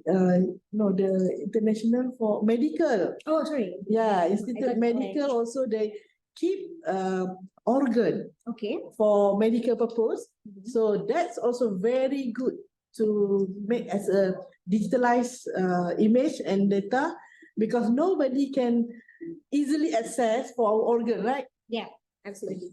Only for, I think, like a model only. Or for students who kind of need to dissect. and Yes, think so about- if you have a digital image of organ, it's very good. You can see very detailed, and maybe you can zoom it and then you can turn it around. So you can play around with the image. So it's good. And yes, we can do it. I also believe with Fawa's question, it kind of really depends on the specimen that you're talking about. So even with RRC, we have parasites that, I mean, especially if it's flatworms, so and it's stained in some of this, you can actually view some of their internal organs and reproductive system. So that will help aid for identification. So in a way, it really depends on which specimen you're talking about. So at least for our job for MAQIVE, at least we have made that initiative. And again, it's only depending on whether the researchers or the students will know how much they can value and make use of that data, really. Okay, you just said that stained specimen, right? Yeah. Okay, I will show you. Uh-huh. We can show you one of our stained specimen here, Okay. and then where you can see the body part. All right. So here, see, this is the head of the Acanthocephala. It's a parasite worm. Okay. Oh. So here is the tail of it, and also here is the whole body. Okay, so So- I can see that you have one that is on the slide itself, Yeah. and then you've sectioned it based on the head section and the end and the whole body as well. Yeah, Okay. it's based on the morphology character to rename the species. Okay. Fawaz, I hope that answers your question.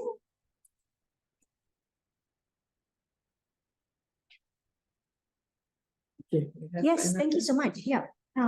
Yes, continue. This is what. Okay. So we just talked about special collection just now, and we just select one specimen, right? So we have a lot of phylum inside this collection, so that I hope whoever here in this Zoom can play around with the specimen that we have been upload here. So we have amphibian, even though amphibian is not from Malaysia, so you can see here the location, Mexico, North America. It has been donated to us, but we still keep it as our specimen, and then we can use it as a reference. Sometimes we can use this specimen as an invasive species. As in okay. Yeah. How does it become invasive suddenly? Okay. They have some situation Okay. that okay, like this ocelot is a pet because Really? it's very cute when they're live. Pink color for the female, and male is black color. So wait, now they actually bring it down to Malaysia. It's very big in Yes. the trading pet industry. Oh wow. Yeah. Okay, then this is going to be a problem, isn't it? Yes. Okay. Okay. We don't want Mhm. people to let it go in the river or it become invasive species in our country, right? Okay. So we can keep this species in our collection to compare it, and Okay. as a proof that they have been brought to Malaysia. Okay. So That's why we have in Malaysia. Okay. Yeah. So this one, this species have been packed by other people. After that, it's died in the aquarium, and Okay, then so somebody took it as a pet, so, Yes. so at least he And was at least- responsible. yes, not release it in our wildlife, right? Okay. So this is the story of this axolotl, and we also have some other specimen from India, from our neighbors also. Oh, do you? Yes, that have been a potential to become invasive, such as oyster, zebra oyster. Do we have this if you don't? In our database, no, we don't Oh, have. okay. But yeah, because invasive species we can put also in special collection Okay. because it's a target species when we want to do comparison. Because we also have a project for Venato and Teoxide for bio environment analysis Okay. to see all the ship that come and go in our port, in Mhm. Kuantan, in Kemaman port, because they have a ballast water, right? Yes. From the ship, they take water for other country. So the water contain larvae and small creatures. Aha. Okay. Bring it back here to Malaysia. Yeah, it's bring back to Malaysia and the ballast water have been released and all the larvae, all the small tiny animals come inhibit in our water. Sometimes they can adapt, sometimes they cannot adapt, but the adapt one maybe become dominant and invasive to our country. So if it's introduced, Yes. but not invasive, it's not too bad. But once it's introduced and invasive, then it's A problem. red flag. Bad. Oh, Yeah, it's a red okay, flag. got it. So that's why this specimen and this sample is very important because a lot of study we can do. So that's right. So it's not just a specimen. It tells a whole lot of story. Yes. Okay, so it's how you make use of your story. So each specimen has its own story to tell. Is it? Yeah. Okay. So besides special collection, we have specimen. Okay. This specimen actually for normal specimen, it's a common specimen that we have in our collection. Okay. Can I ask? Mhm. I noticed that just now, when it's special collections, you had writing 160 something, but Mhm. here total specimen available is 216. Okay. Why is that? Okay. Specimen actually for all specimen that we have in our collection. The So digitized one. Yes. Not the actual one. Right? yeah, the digitalized. Actually, we have 100,000 of 100,000 of specimen. Like, now. Wow. Okay. So That's a lot. we are slowly digitalizing, Okay. and only like 10,000 have been digitalized. And then we will upload the 10,000 in this MAQIVE for now, so that everybody Okay. can access it for coming. Upcoming. Okay. So it's Yeah, and then upcoming. within 1 year or 2 years, maybe we are expecting that we can. Do you need more volunteers? Oh yes, more staff, more volunteer. Yeah, so we try our best to upload it. Okay. Nice. Nice. Okay. And from this specimen, you can see on your right, we have taxon list. Okay. Okay, taxon list is a what we call it shortcut way for you if you don't know anything to search in. Okay. You have an option here. You want to see the specimen by phylum, Acanthocephala. The image show what kind of specimen you're talking about. Okay. Okay, and then chordata is a fishes, reptile, amphibian. Okay. So include in chordata. So it's not just reptile, but it's all the backbone ones. Yes, and then annelid or annelida is a worms there, for marine worm. And then Cnidaria, Arthropoda, molars, and Platyhelminthes. Okay. So if I choose one like chordata, I just click, and all the specimen about chordata will be listed. Okay. A long list about it. All right. Yeah. So like this one, you can see Okay. this species, no scientific name. So, But if you click it, okay. so they have a classification until class Okay. Ascidian. So I want to show that. Yep. That's why we need to update our data, Okay. and we have to have an edit button so that we can what we call it, update our specimen if somebody have been verified our species. So like this, they are only identify anti-class. Okay, understand. Yeah. So we need an expert to study this accidia to give a name, anti-scientific name.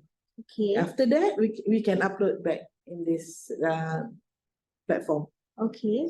Okay. So again, it's an opportunity here for researchers. There are a whole lot of specimens here that have not been really identified. So as this perfect example here. Yeah. So definitely, I'm sure the curators will be able to share with you those digitized specimens if you're very far away. But I think sometimes it's also still best to have the specimen either loan, or even better yet, might not come to RRC and have a holiday and do research at the same time. 2-in-1. Yeah. Yeah, 2-in-1. We have island near us. Island paradise. Yeah. Okay, from this list you can see. Yep. Whoever specimen that have scientific name and common name is actually have been verified by the expert. So Okay. like this one, the expert is Dr. Nurul Huda Ahmad Ishaq. Oh, okay. So that's why we got the scientific name here. And then like this one, Ambasis octava. So this is a new species in the world, verified by Siti Zafira, a PhD student who study Ambasis. So she have been verified all Ambasis in our collection. Okay. Yeah, so that's why when we have expert, they come to us and verify all the specimen. Nice. And then you can see which one is have been verified and have been fully named. Okay. Rather than unknown species. Understood. Yeah, so that's very important to show to you what we have in our collection that have been named and not yet been named. Okay. So to that extent, RRC actually continues to contain the integrity of the specimens and what you name, so that we don't have misinformation out there, isn't it?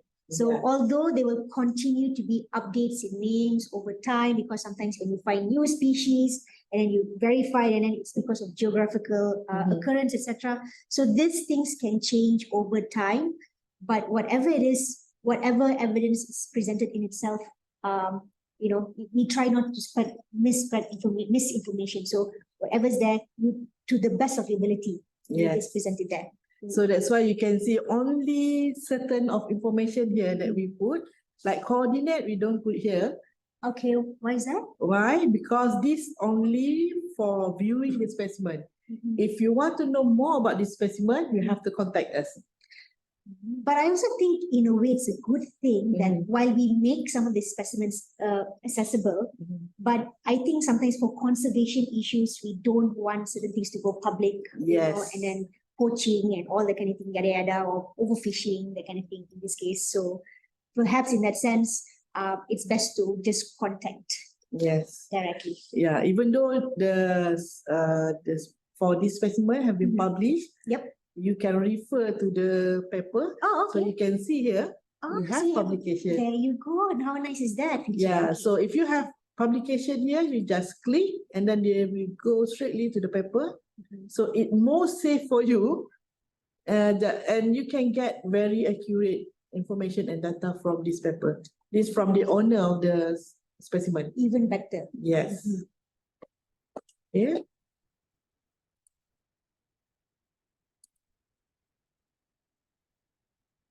You have any question? So I guess I'm curious. There's a lot of specimen. Like, where do you RRC usually get their specimen? Is it mostly from donation, or our university go search for it? Okay, for our collection, mostly come from the researcher. Okay, so when you have someone who study, who study in fish, in certain family, so the expert will collect the sample, verify and publish the paper, and the specimen will have been sent to us to keep the specimen so that others can use as a scientific reference or can use as a teaching material. And also the researcher can loan the sample to bring for exhibition wherever they want to go. They want to promote their research, right? They can use that specimen. And then also, we got the specimen from our, what we call it, we have been planning sampling. So we go to certain area to study like a macrofauna. So then we do a sampling for RRC. So that we target for expert to come and identify that collection that have been collected. So we not simply go sampling and then we don't know who want to identify the specimen or the species.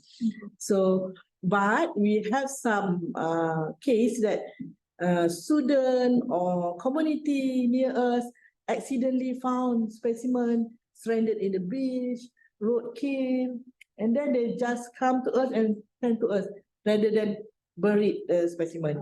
So we are lucky to have that kind of people around us. So it is possible for the public, if they found something they're curious about, they can consult you guys. Yes, can contact us so that we can evaluate the specimen, whether it's good to keep as a specimen for reference, whether it's good for teaching material or exhibition material, or it's already damaged that we cannot save the specimen, so we can bury it, but we can get the skeleton, right? Yeah, so from one specimen, actually a lot of researchers can do a research in one specimen because they can study the taxonomy, they can study the toxicology or even the parasitology, and also can study, I think the genetic, if the specimen is still fresh. I think that's what you guys did for the off-fish standing, right? Yes, Okay. yes. So that's not a target sampling or anything. It's just informed by our fishermen that they found a off-fish. So they call us and they donate it to us. What do you call the local name for Malay? Ikan naga laut, because of the proportion of the body and the color and character of it, like naga, like dragon. Yeah. So and during that time, Majalah 3 have come to us and request to make a documentary of it. So we are so lucky. We never expect that they want to come and do that. So luckily, we have document all the postmortem process. Yeah, and we have a lot of researchers who are interested to join us to do the postmortem. So it's very good opportunity that we can share the specimen. Is by chance that off-fish inside? Oh no, not yet. Okay, not yet. Still in progress. In progress. Okay, let's Not look yet. forward to that also. Yeah, hopefully. So, sorry.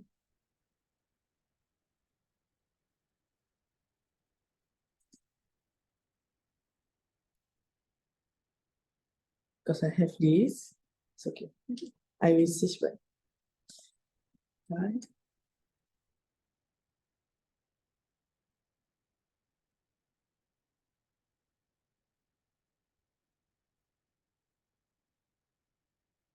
I move this. Yes. Yes, you can.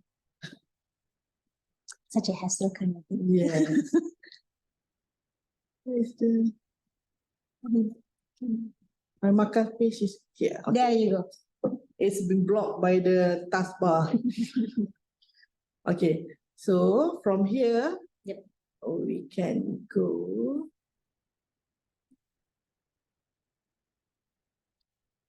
Are there other features actually that you want to highlight? Because we haven't given this audience quiz yet, right? Oh, okay. So you want to search any kind of specimen that you have in your mind? Within this, what we have inside here? Or do you have anything? But have you covered all of the features already? Not yet. Oh. Because the taxon is still add on. Oh, really? Yeah, Okay. we have like 21 taxon actually. So Okay. here only is some of the taxon available. So if you want to try, Okay. you can say anything. Okay, it's okay. Okay, so you can see here also Yep. at search specimen, Okay. we have advanced search. Oh, wait, where is it? Yeah, under the search. Oh, okay, advanced search blue. there. All right, yes. Okay, so this one for people who want to know the specimens specifically. Okay. So you can sort your specimen by classification. Mhm. So we have biology here. After this, we will put geology also. What sort of geology? Yeah. What sort of geological specimens you have? Fossil. No, Foram. Malaysia has fossils. Yes, we have a lot of fossil and new species of trilobite. We actually have trilobites. Yes, So we don't in have Terengganu. we don't even have to look overseas. We have our own Malaysian trilobites. We have our own Oh, Jurassic. how awesome is that? Yeah. Okay. Okay. So stay tuned to see Okay. that. Okay. Okay, and then we have some rocks and mineral for geology and for RAM also, for raminifera. I don't know how to explain. Oh, you I know. I know it. I don't. I've seen it before. Okay.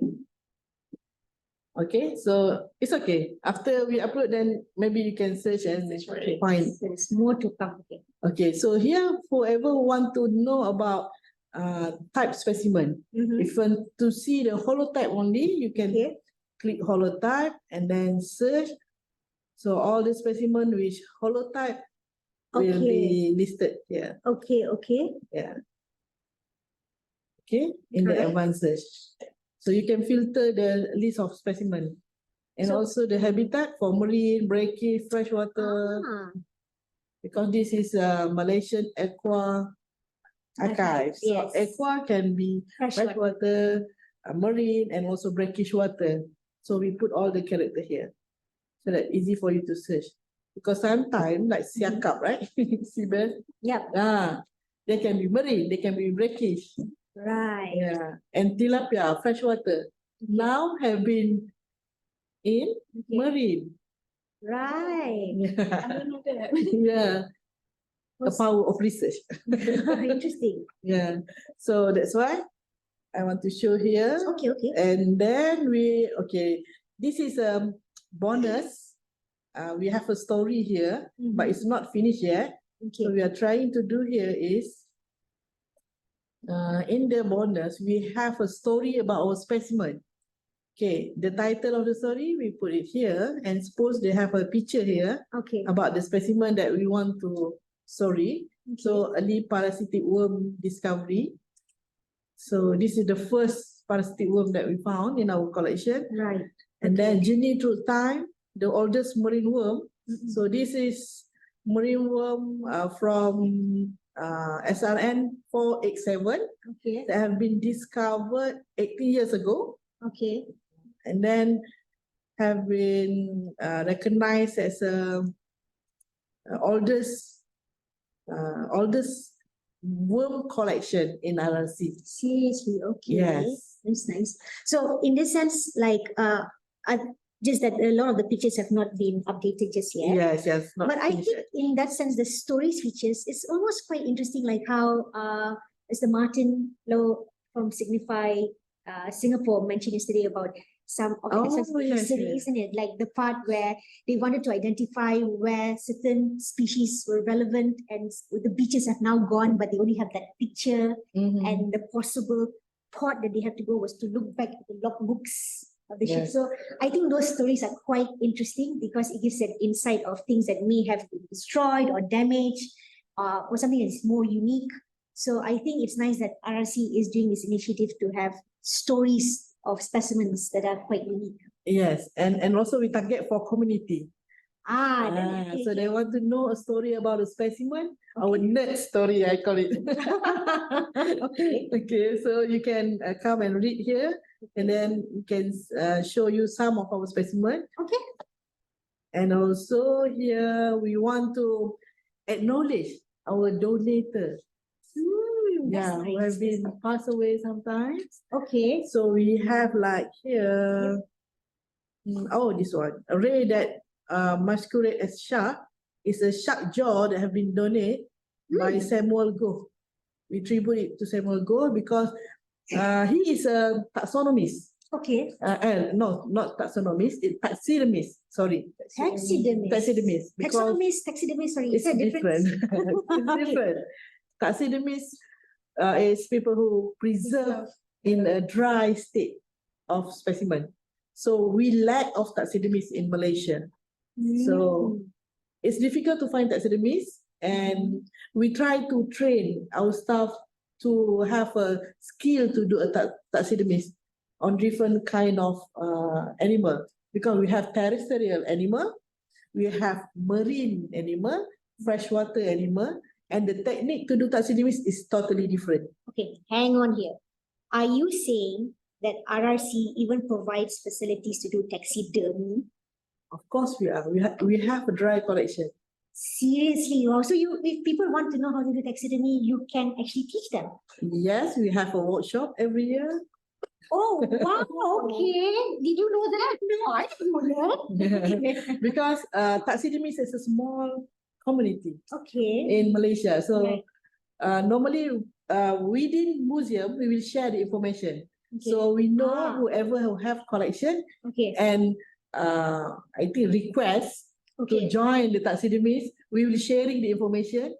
And sometimes the workshop is very limited to 10% only, to 20% only, and also the cost of the workshop. It's quite expensive. The material, and also to do a taxidermy, sometimes it's not just one day workshop. It's more than 3 days. And I think it depends on the kind of specimens, right? Like if you're doing mammals, Yes. cetaceans. Don't need to mention about mammal. Just a small pangolin, even months to dry it and preserve it properly. Oh, I see. Okay.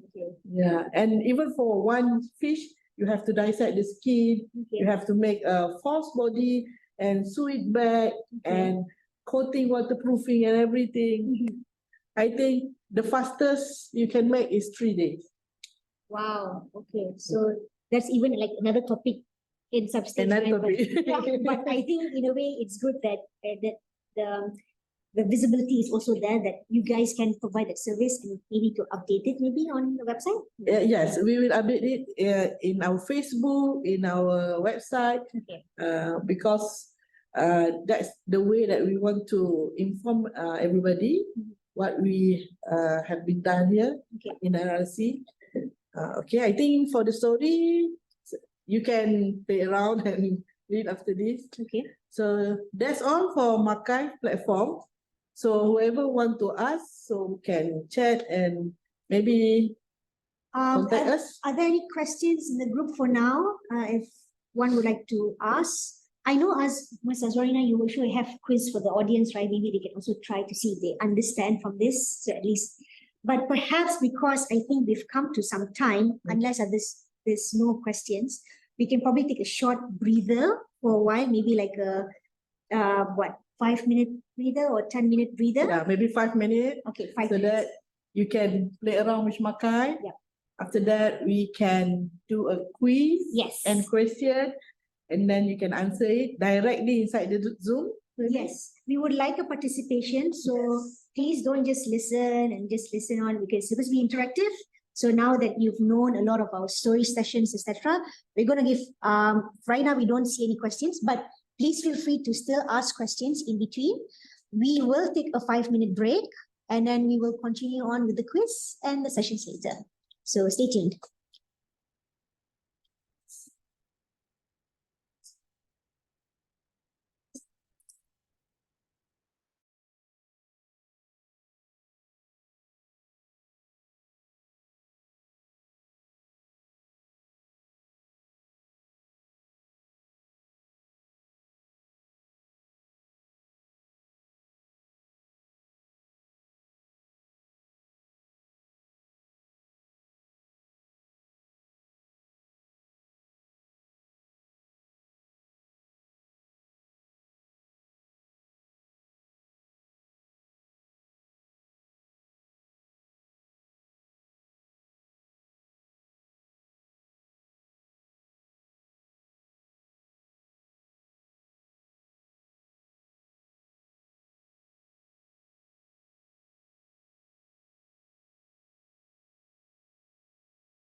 And we are back. Sorry, that took a bit of time. So welcome back. We are going to continue on with Ms. Azwarina's quiz session, but she also mentioned that she wants to cover up one more last thing before she just mentioned the quiz. But before I do that, well, there is actually a question from the audience. Okay, but for all of those who are asking about the post survey, my dear friends, the session for this morning has not ended yet, so you have to wait towards the end for that post survey link. So stay tuned. But a more appropriate question here is relevant. That is from Nur Atika Muhammad Zin. Is there any plans to extend the digitizing samples from marine microorganisms, which are bacterial, fungal, yeast, etc.? Wow. Okay. That's why at the beginning, I already told you different kind of specimen and varieties of specimen need different equipment of facility. Why? Because bacteria, fungi, and yeast is a small, or we call it microscopic specimen. And it needs a very high resolution microscope to capture the image of the specimen. If you have that facility, then you can digitalize your specimen. Does that also apply for microalgae? Or do we have the facility? Yes, we also have. So we have that and we can do that for them. Yes, yes. We seem to have a question from Nur Shahida Rizwan. Oh, Dr. Shahida, yeah. Yes. Yeah, we have that facility and we can do that. Oh, beautiful. So Dr. Shahida, you have to come over and contribute to the team. Yes, because like platyhelminthes, copepod, like small crustacean, we also have digitalizing in MAQIVE. You can search it in our platform. That small animal is a microscopy, have been captured by high resolution microscope. Okay. In a phylum of Arthropoda, class crustacea.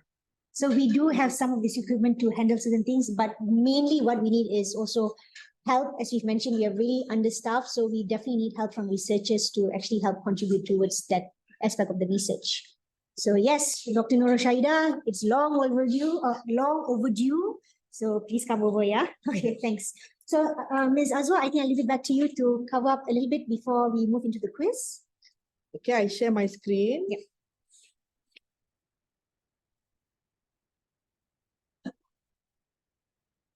Okay, so everybody can see. Okay, one more thing that I want to show you, that if you go to any tab here, at the end of it, they have a button for admin, right? Here. So this is for a staff member or project member who want to update or upload a specimen or photo inside this web module. So I want to show you how easy to upload the image and the data, but sometimes you have or you need a good system of coding before you get this kind of platform, because in our experience they have a lot of try and error before we can get this kind of platform. Okay. You see the final is beautiful, right? But before, it's very painful. It's tear and blood to get this kind of input actually. And then also, they're still in progress. We still update it because sometimes the search bar is not function well. Okay. And then it's still in progress, this website, so we can upgrade it in the time. So for email, we just put the email that we have been, and also for password, of course I cannot give you password here. Don't, let's not go there. If not,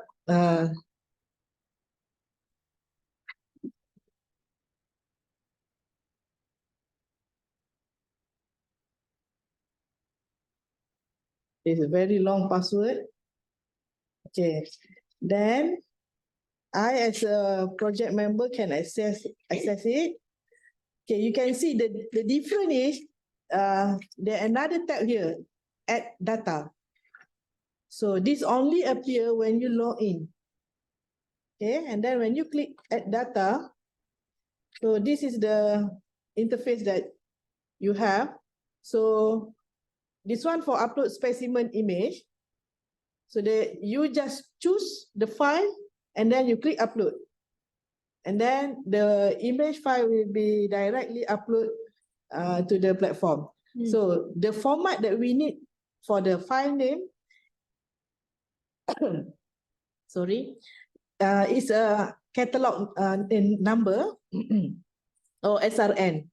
And then we must put .jpg image because our coding, we use JPEG file, JPG file. Okay. And then for upload specimen, we use Excel for our metadata, and then we convert it into CSV, and then we just choose file and then upload. This one only for specimen. For special collection, the same, we have Excel, convert it into CSV and upload. And here for story image, the story that I show you without picture yet. So we can upload the picture here and the story in CSV, in Excel also. So we have a format for the story. So we put it and upload here. Okay, that's all. The function for admin. And we also have a button for edit and delete of the picture for each of the picture in this platform. So if you want to know anything, you can ask later, I think, because we want to continue with the quiz. Okay, the quiz. So let's test whether you know your stuff already. Okay, I will give you 3 questions only. Have enough time because I want to spend time on you. Okay, I don't want to take a lot of time. So, a participant, get ready. Okay, the first question. Okay. Okay, what Maybe I kind of can type gift or prize you want to give to the participant? Special award? A special award. Yeah. Okay. Okay, I will ask you the question and then you can type the answer in the chat box. Okay. Okay, so the question for number 1 is, how many specimen in phylum Cnidaria? Okay, in phylum Cnidaria in MAQIVE platform. I repeat, how many specimen in phylum Cnidaria in MAQIVE platform? Okay, so I've You posted, just put a number there and then we can read. Whoever. so I posted the question now. How many specimens in phylum Cnidaria is present in MAQIVE platform? So let's see whether you know. I think I want to give something. What do you want to give? Whoever the fastest and the correct answer, I will give souvenir from RRC. I will post it to them. You will post. Post. Oh, okay. So Effendi bin Tawakal says 9,000. The specimen have been uploaded only 200. How come you can find? Okay. Fawaz Azfar Abdul Ghaffar says 2. Is the first one to say 2. Is that correct? Okay, but they're finding other answers. Nur Fatini, Nazura, Muhammad, 6,100. So we have 2 people that said 2. So far, should we reveal the answer just yet? Or We want to know how they can get 9,000, 6,100. no, Atika said Muhammad Zain said also 2. So Okay. we have 4 participants saying 2. But yeah, these people are saying We 9,000. give 1 minute. 1 more minute. Okay. So can we just ask a little bit like, what is a souvenir going to do? We have a lot of merchandise like keychain, badge, tote bag. Oh, okay. Yes, and we will send it to you. Okay, so the correct person, when we to give the right answer, you would how do you have to type in their address to admin or something? No, I will check the email. Check the Because email. you can see the name there. Okay. And then I will send you email. Mind you, so it is important, make sure your registration details is the same with your name here. If it's not the same, we won't be able to post it to you. Oh, wait, we have another one that said 3. Yeah, I am so curious about this one. No, but I'm curious about the one that said 9,000 and 6,000. Like, what did they give this number from? I think this is from Museum Labuan, Cik Fendi, right? Which one? I think that's 9,000 is our Exactly. collection, not in MAQIVE platform. In our collection, yes, we have 9,000. So you're kind of right, but not quite right. Okay, so that's why he specifically said the MAQIVE platform, yeah? It's not digitalized yet. Okay, Nurul Shahida said 1. Okay, should we reveal the answer now? Okay. Okay, you want to show the platform as well, so that Okay. Couple of minutes. I just want to see. I mean, this is. I mean, of course, there's a pros and cons in everything, right? One of the main disadvantage of doing online class is like this, isn't it? Maybe there are no students actually in front of the webcam. I mean, we have to be honest as well. Maybe some of them are actually right now playing with their PS5. I don't know what's going on. Or playing soccer right now, right? Just log in. So which is why, we'll wait for a couple of minutes, just to let your friends maybe wear hijab or whatever. Okay, thank you very much for letting us know. Yes, And being mindful, yeah. So, well, we do try. Actually, we do put it this way. We are aware that we are going to find participants who are going to be such. So we make do the best. Thank you very much, though. So we appreciate those who will definitely participate, and we of course hope everybody participates in that matter. But well, we have those who are just going to be such. So we make do with the best. Okay. But thank you again. Okay, we want to reveal the answer. We have a lot in the chat box.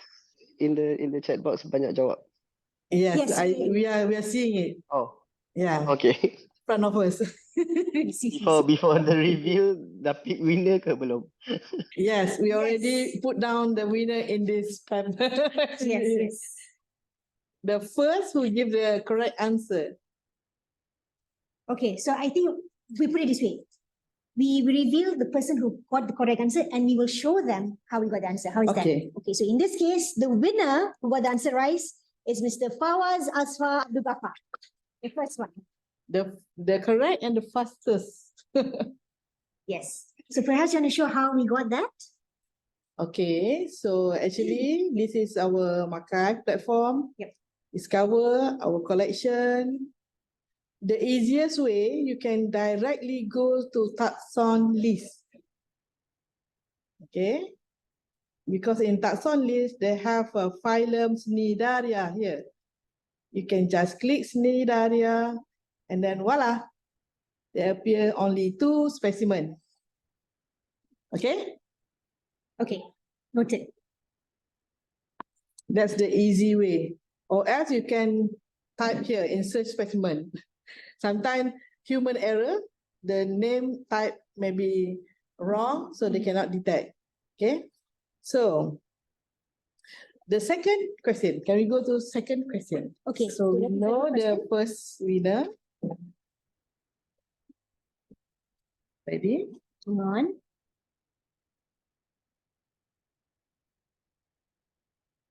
Yes. Okay. So may I know what's the second question? In the phylum of mollusca, name the specimen or the scientific name and type specimen. Name the In the phylum mollusca, name the scientific name of the specimen and type Quite expensive specimen. microphone actually. If people want to do podcast, and yesterday I actually just used my not standard headphone. okay. So you cannot access to the platform?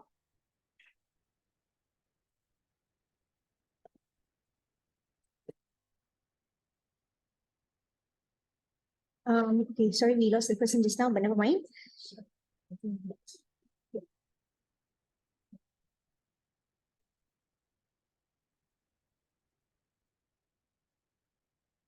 Siti Aisha, did you say something or do you want to mute yourself?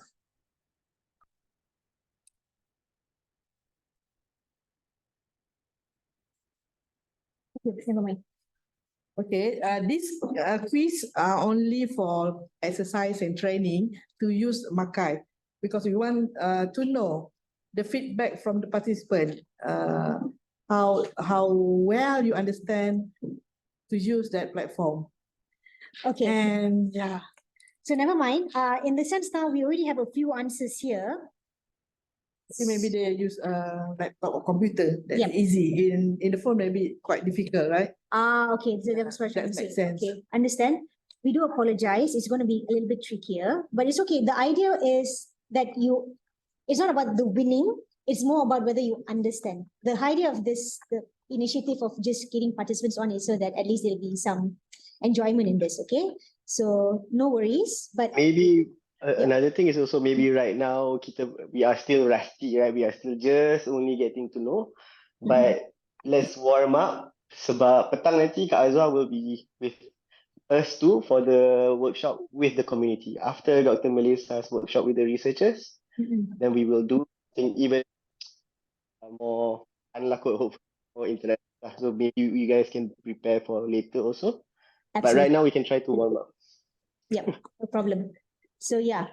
So now the first answer again we got is from Mr. Fawaz Afsa Abdul Ghaffar. And everybody else that followed through was correct. I wonder whether they're all copying him or not. Technically he's correct. But since he already got a first souvenir, do you want to give a second one a chance? Yeah, maybe. Okay. So if after Mr. Fawaz, it is Nur Atika Muhammad Zain. All right. So, Oh. so it's congratulations. Okay. Do you want to show how we got that answer? Okay, so maybe same because in phylum Mollusca, you can go directly to specimen and search in taxon. So here, Mollusca. So this is Mollusca specimen that we have. When you click the detail, you can find the type specimen here, paratype. And the scientific name is Magallana saidi. Okay. Well done. And well done to everybody else who got the answer correct. Congratulations. How about the last question? Okay, the last question.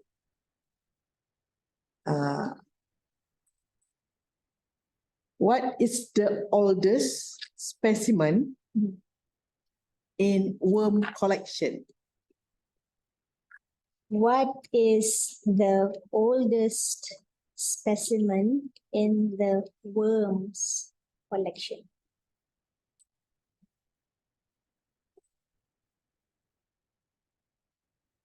Just to play around with the Yep.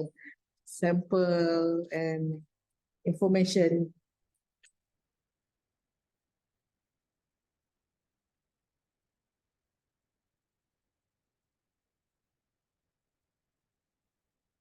Cik Fawaz tak nak jawab dah.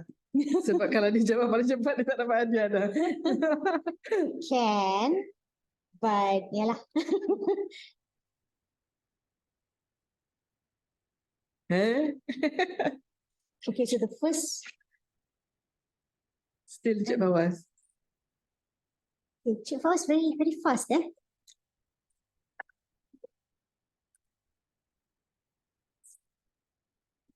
Maybe already go to MAQIVE platform and play around with the platform.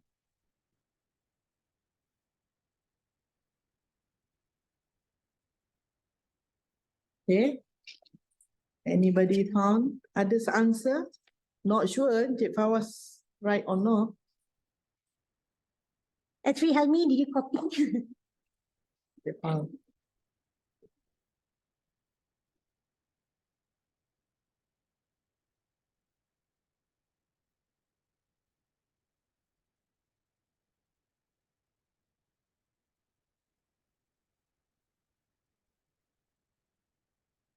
So others? Okay, we have another one. Oh, okay, with a different answer. Yeah. Oh, okay, Fawaz, you want two ones? And then it's followed by entry with another Okay, answer. they already confused. Which one is the oldest collection? Haha, okay. Yeah. Nope, you have to choose one. Finale, which one is it? Coincidence. But somehow always later. How about the rest? This one probably. Okay, so for Mr. Helmi, it's definitely going to be this one, yeah? Fawaz, are you still sticking with the first answer or the second one?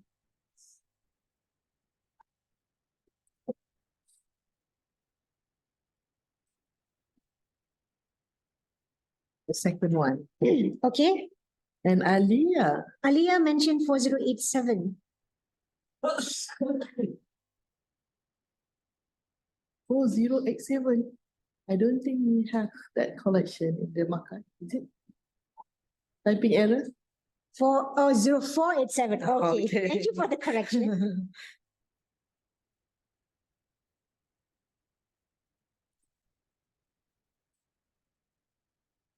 Good. Thank you, whoever who reply in the chat. It's very good effort. Yeah, we really appreciate effort. So perhaps we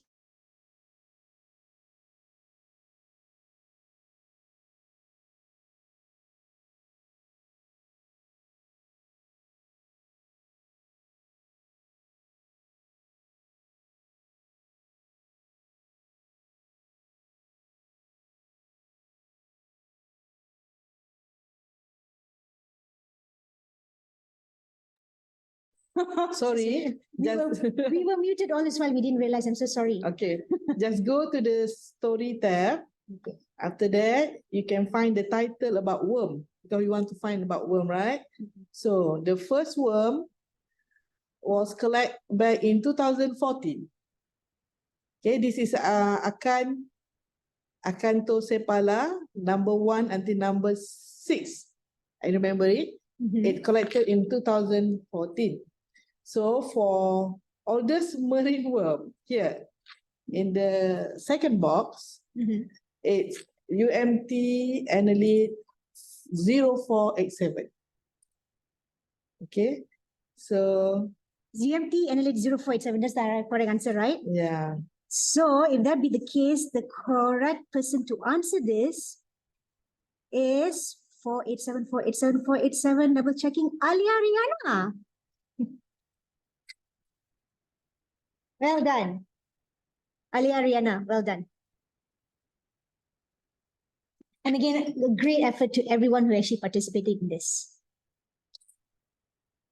I want to take the Alia Oh, sorry. name, please. Aliya Yeah. Rihanna. Okay. Riya. Okay, Okay, so again, that's all for the quiz. okay, thank you very much. So it's going to be my session right now. It's going to be short, sweet, but please just give me 2 minutes to prepare before we start our session, all right? So again, stay tuned.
Okay, so very good afternoon, everyone. Thank you for staying tuned with us. So immediately after my session, will the post-survey questions be shared? My lecture is going to be quite short and sweet because Ms. Azarina already covered quite a fair bit about the MAQIVE program, but more of where, now that you're familiar with the MAQIVE program platform, I'm going to be showing a little bit more about the history of this, how MAQIVE started, and really focusing a little bit more case study scenarios later, okay? So again, welcome everyone. And basically, before we move into MAQIVE, what was the drive of this whole session? So now, in accordance to the Convention of Biological Diversity, okay, Malaysia is one of the biggest mega diverse countries. It's, you know, it's as is already. So as of 2012, you know, it's actually still ranked 12 in the world's National Biodiversity Index. And this is based on the estimates of the country's richness, endemism of 4 particular terrestrial vertebrate classes and vascular plants. Okay, but of course, this also takes into consideration the economics of what goes on as well, you know, especially with the use of natural resources. So as of 2012, again, in accordance to the Convention of Biological Diversity, Malaysia has these particular estimates, okay? Again, highlighting is estimates of species, but obviously now it's 2023, numbers would have increased over time, but also because data is so sporadic, we need ways and means to actually collectively help release this data more visibly, okay? So I want to pay to your attention that, okay, the idea that, of course, there's 15,000 species of vascular plants, 306 species of mammals, etc. More of the terrestrial ones, it's relatively easier to study in comparison to the aquatic ones, okay? Because one has to think about the accessibility of the specimens, of the species, the kind of expeditions, the cost that is done to go, like, say, on a research vessel in comparison to probably taking a drive over to forest. I mean, no underestimation of such. Every form has its own complexities, but I can relatively speak that for aquatic ecosystems, it's going to be a little bit more trickier. And also, wherever there are nooks and crannies for caves, etc., which is harder to come by, and even smaller invertebrates, the numbers will definitely increase as such. And for 2008's IUCN Red List, Malaysia is actually home to 1,000 over threatened species. So obviously, again, this is an underestimation. So emphasizing on these numbers, and again, like what we've heard from the previous speakers for our seminar, and from what Dr. Izwandi mentioned, etc., there is a dire need to look after the species, to conserve the species, because obviously, say what you like, how does it affect you? By all means, be it to tourism, be it to you know, to consumption of food, etc. Everything has the circle of life. So every number plays a part.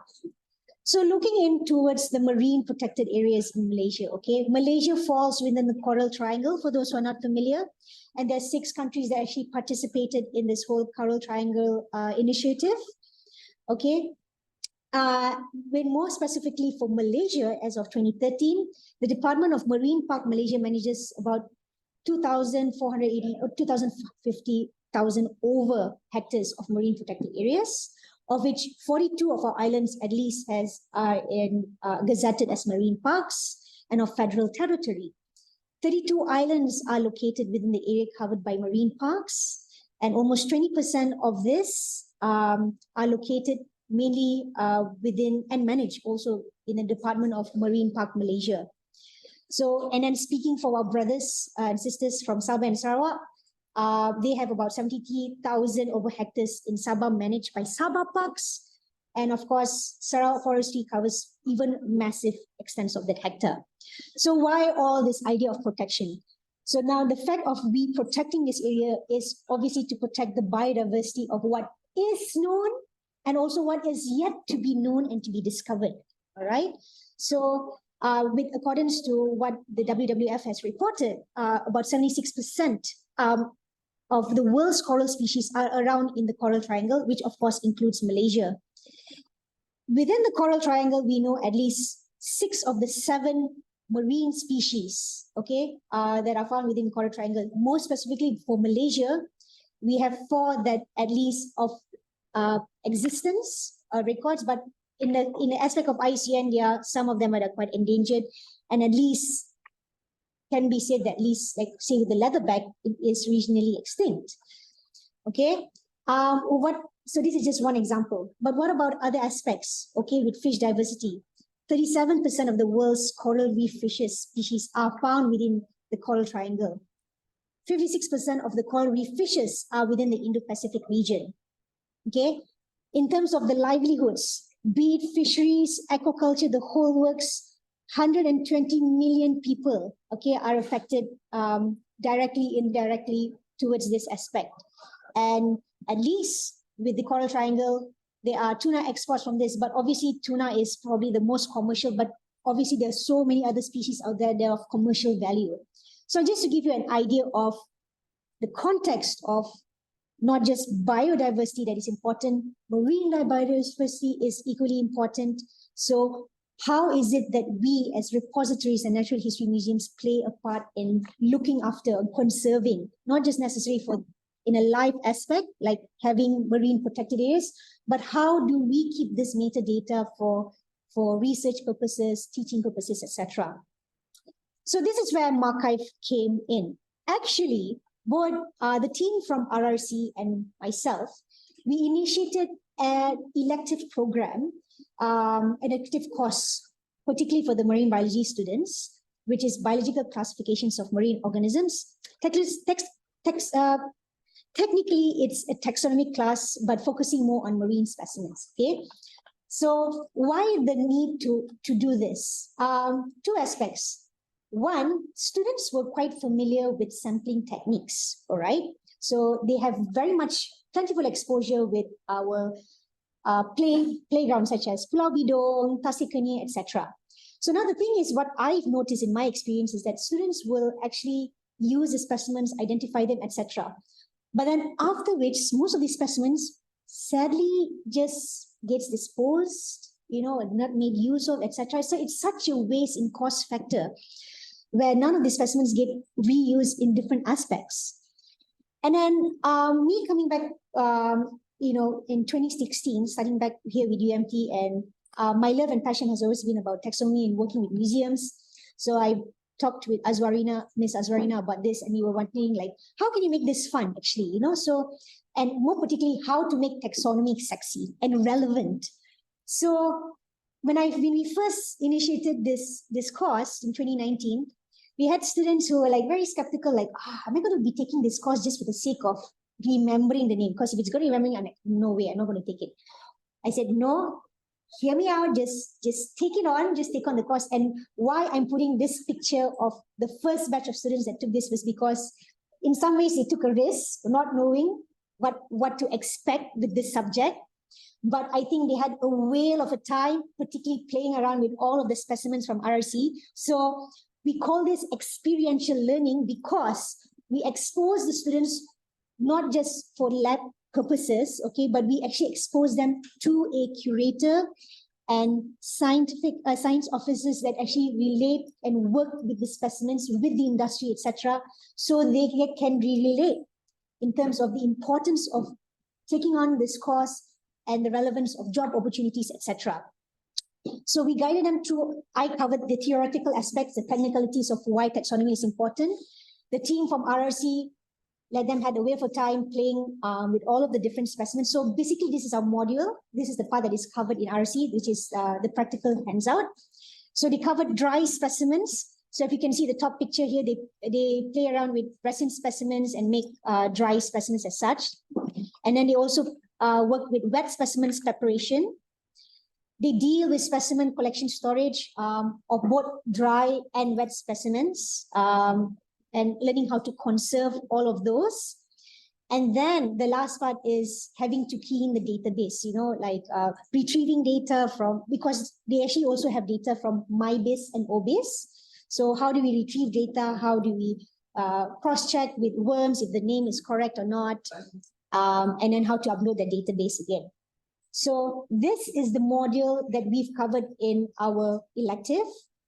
And actually, we thought, why not make this sort of an innovation product? Okay. So we were very lucky with one of our students, Mogesh, who actually introduced us to SOA back in 2020. So this is how these modules were converted into these different products. So hopefully those who are intending to do this can, you have an source of an inspiration that just from a course, a module like this, we can actually work it out to make something like of a product. So epoxynomy has thus far, since 2020, sponsored us for these 3 different projects. So for the dry specimen and wet specimen preparation is our product was epoxynomy, which is the amalgamation of taxonomy through epoxy resins. So basically, it was sort of a mobile mobile toolkit like, so that we can bring specimens, and not just merely any specimens, live specimens, which tells a story. So you notice a lot of what we do is telling stories of importance. So students, anybody could just sort of scan our QR code. It's pretty much like what I've showed here in this picture, but with a QR code scan. And people can scan the code to know what the story is about. And that later graduated to lab to web. So whatever they've been working in the lab, how did they convert this to putting data on the web? So this is a lot of what our data has later been used to upload the inventory to MyBase and OBase and other platforms.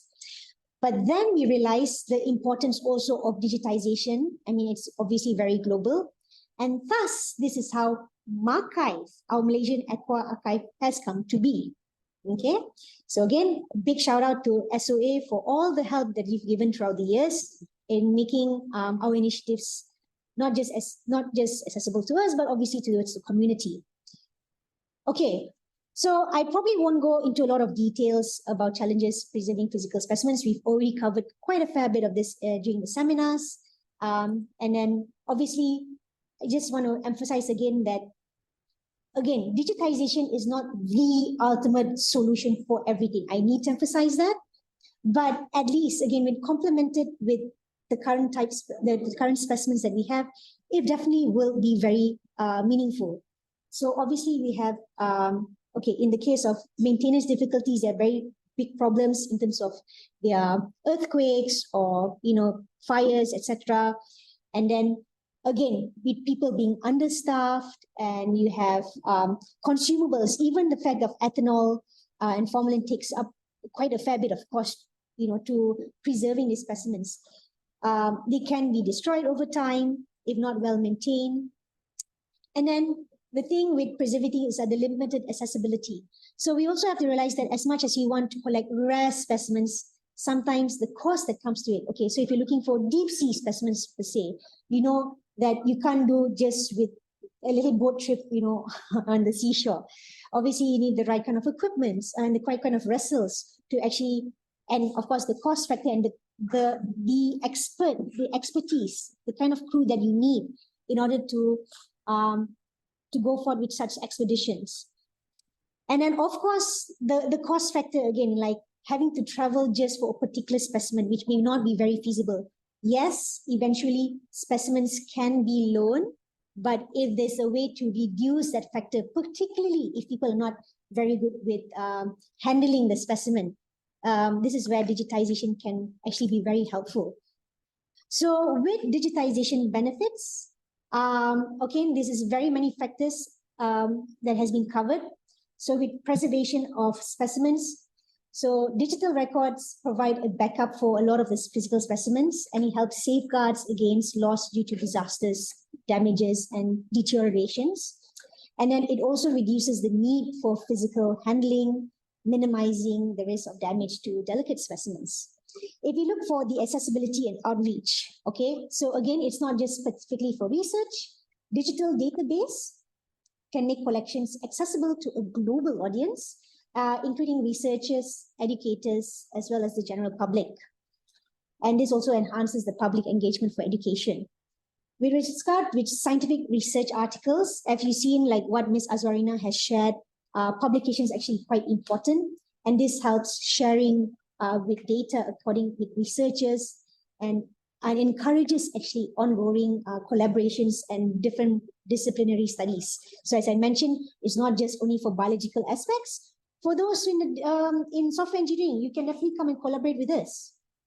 Okay, so with taxonomic biodiversity, you also have supports of taxonomic research.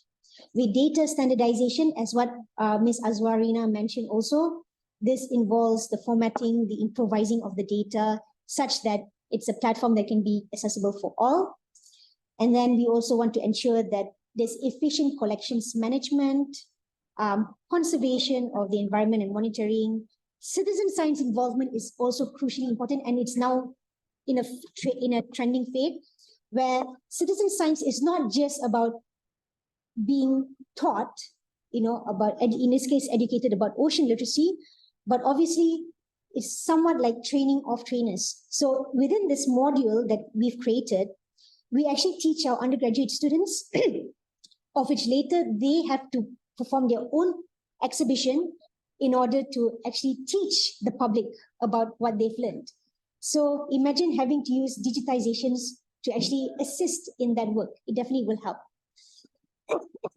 And now with digitization, being excessively used, it will also definitely help with better aspects and policy makings and also conservation efforts.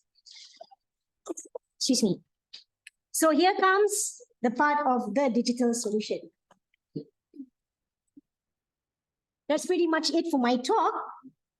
So within this half an hour's time, I would like to work with you guys on probably working more towards the research aspect. Okay, so I'm going to share with the team the Jamboard platform. Okay, so I'm going to probably stop here for a while.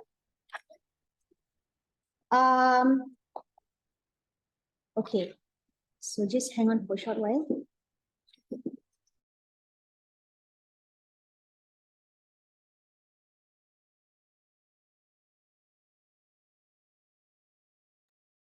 So the Jamboard link will be shared with the team, with the audience shortly. So what I want you to do later is to link up, and we're going to play around with this. And of course, we're going to play around with the MAQIVE platform.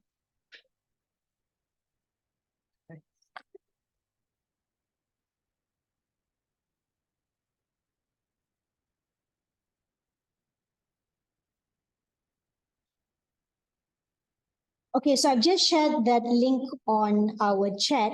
Please assess it and let me know if, let me try to view it in fact.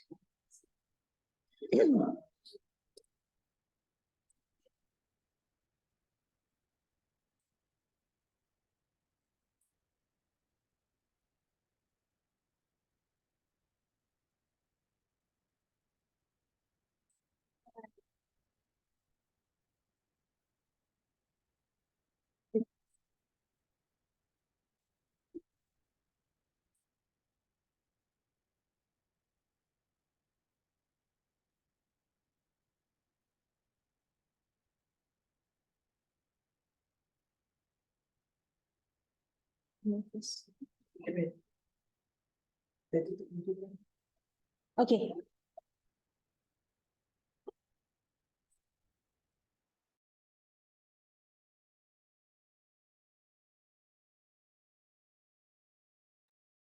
All right, so this is the Jamboard platform. I can see a number of you guys here. So I just want you to play around once you're on the link. So you will have a sticky note here that you can use. So you just click on that and you can write something like, which in this case, we will have the answers and whatnot that we have to, for our case study, right? So just say something like, hi, my name is Mel B. Okay, and then you can even change the colors to suit your mood, I guess. So I'm feeling very pinkish today. Okay, so save, cancel. All right, and you can, okay, so you can move this around. You can even change the font size. Okay. Okay, good. You have Zafri, etc. So I guess in this particular, have 5 case studies.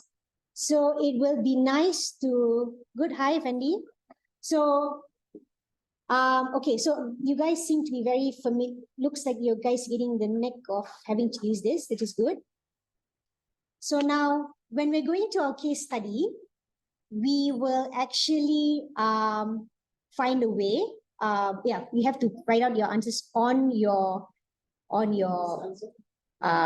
sticky notes, and then please also make sure to write your name as well, so that again, I think with the 5 particular questions that I have in mind, if there's a first winner to this, then we will actually probably also post a souvenir to you guys. Okay? Okay, good. So everybody is well accustomed to this. So now, my part of the quiz. Okay, we are going to this platform. Okay, the first case study.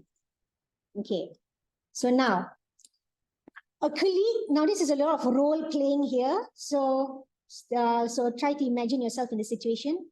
So now you have a colleague that sends you a live picture of a sea pen specimen from Singapore. Okay, so we have the person cited here, and intends to compare with the available collections from RRC. So now I want you to investigate. 1, what are the SRN numbers available for the specimen of sea pens? 2, what is the family taxa? And 3, what is the species name? Your time starts now. Okay, so I'll make it bigger.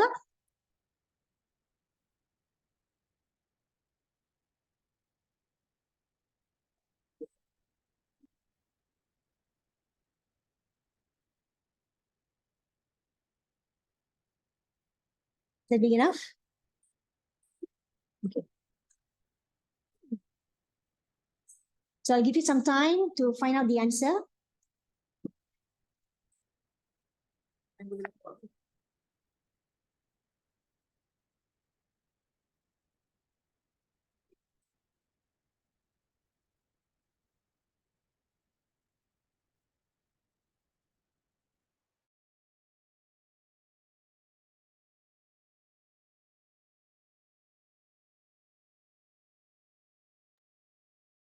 Okay, so the key here is that it's a sea pen, right? So Ms. Azwarina has already showed you how to look about with sea pen. So if you know, if you're not familiar what taxa the sea pen is, then of course you can just type sea pen. But otherwise, we'll try to investigate what taxa it comes under. Is it a type of worm? Is it a type of crustacean? Doesn't look quite like a crustacean, does it? Then we have to answer that. Yes. So the moment you find your answer, please type your answer here again using the sticky note from here. Yep. Yes. You want to talk? No, put in. Yeah. When you answer, don't forget to put your name, because we won't know whose answer, whose post is whose. Okay. Yeah. So so when you're going to write your answer, okay, make sure to also write your name so that we can trace back who gave the correct answer, so that we can also pass it back. Yeah, we can record it for your souvenir.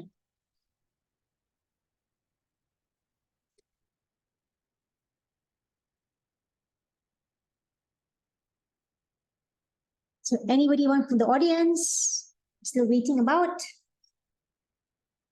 Tengok duduk makan.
Is it tricky? I don't think so, but well, to each his own. So I'll still give you some time, but I'm hoping to look for at least the first person to answer me. No. I think they answered it in the first Did they? page. In the first page. Yeah. If you toggle, there's two answers that I see. Oh, Fawaz okay, dengan beautiful. Okay, thank you. So, oh wow, we have two answers. 2195, 2196. Okay. Oh wow, okay. Actually, Helmi and Fawaz, you guys are superly active. So is that the correct answer? Okay, this is 2196 and the other one is 2195. Okay, beautiful. Well done. Actually, Helmi and Fawaz. Thank you very much. Now the name. Okay, so now moving on to our next question. Both of them get prize, right? Yes, so both of them will get a prize. So in case for our viewers who are not familiar, perhaps I can quickly show if this one is not laggy. Okay, so what we can do is under the special collections. Although it's a bit of okay. So there you go. These are the two C pens here, the Saiki C pen, and that's your answer, all right? Just search C pen types. Oh, okay. Or you can also just search C pen. So now let's move on to the next question. And again, thank you, team. If you do find answers from the other slides, let me know, yeah? Okay, this is a tricky one. So as you are about to cook your lovely Nemepterus dinner, or commonly known as the ikan kerisi, that you acquired from the market, you notice a tongue-biting isopod in the mouth of the fish. So check out the MAQIVE collection and the available publication to determine the isopod species. Okay, so now the thing is, because the isopod is not fully removed from, this is the tip here. The isopod is not fully removed from the fish, as you can see here. So there's only the lateral side that can be viewed. So there's a whole list of isopods in there. But the publication can let you know specifically what type of species this is, because it's very species specific. So this particular parasite is very specific to this particular Nemepterus. So try to find the answer. So the tip is, what kind of isopod attached to Nemepterus tongue? Exactly. Oh. What kind of isopod is attached to the Nemepterus tongue?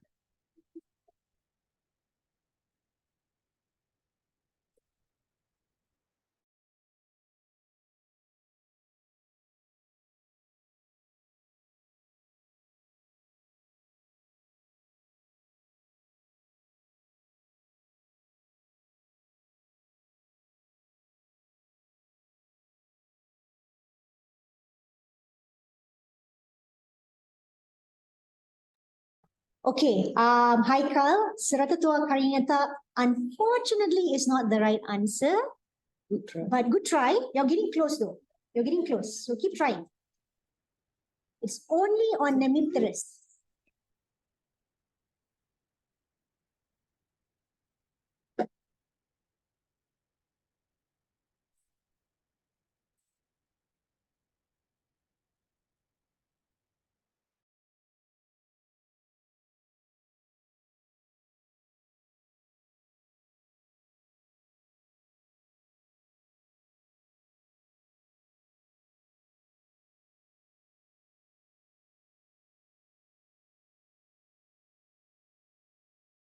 Yes, Aikal, you can have a second chance. I give you another tip. Once you find the publication, which is for all of the isopod species there, you can find your answer in the abstract. Yeah, the abstract, yes. The answer is in the abstract. Okay, that's your second clue.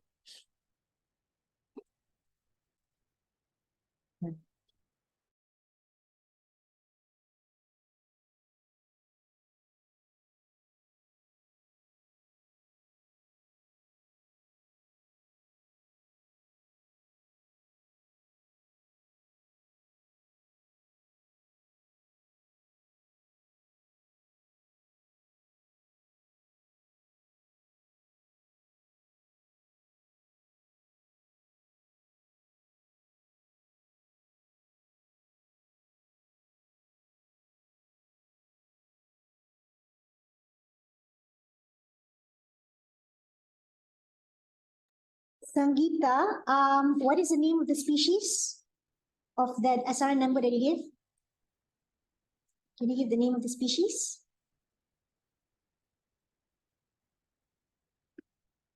Annelid, different family.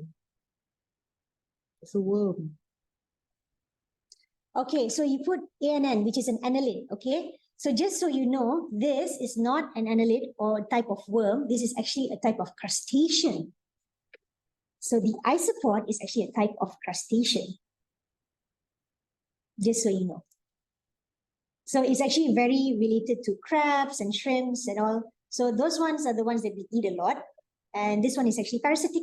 But don't worry, it's only parasitic to fishes.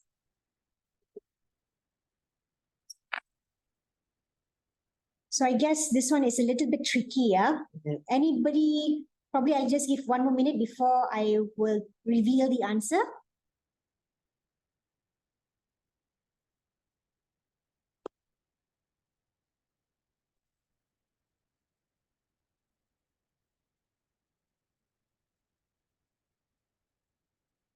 Okay, so whilst I can probably already start looking for the answer, but if unless anybody of you see an answer, then let me know. Okay, so there's no answer so far.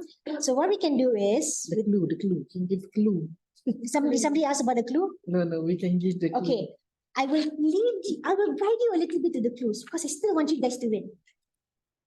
Okay, so perhaps I go to isopod, right? So if I type isopod, can I find, okay.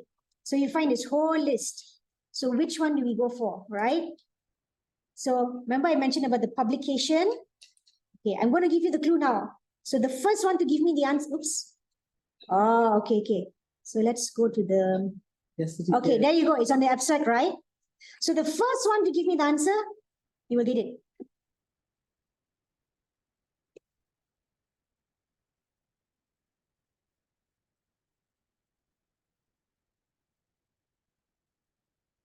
Remember Nemipterus? We have Nemipterus here, we have Nemipterus here, but it's in the mouth. It's in the mouth.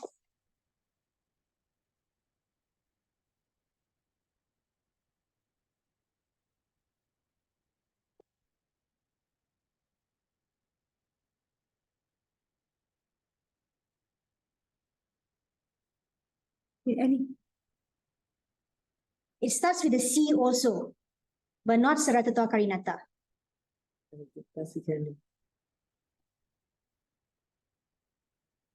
The answer is right here.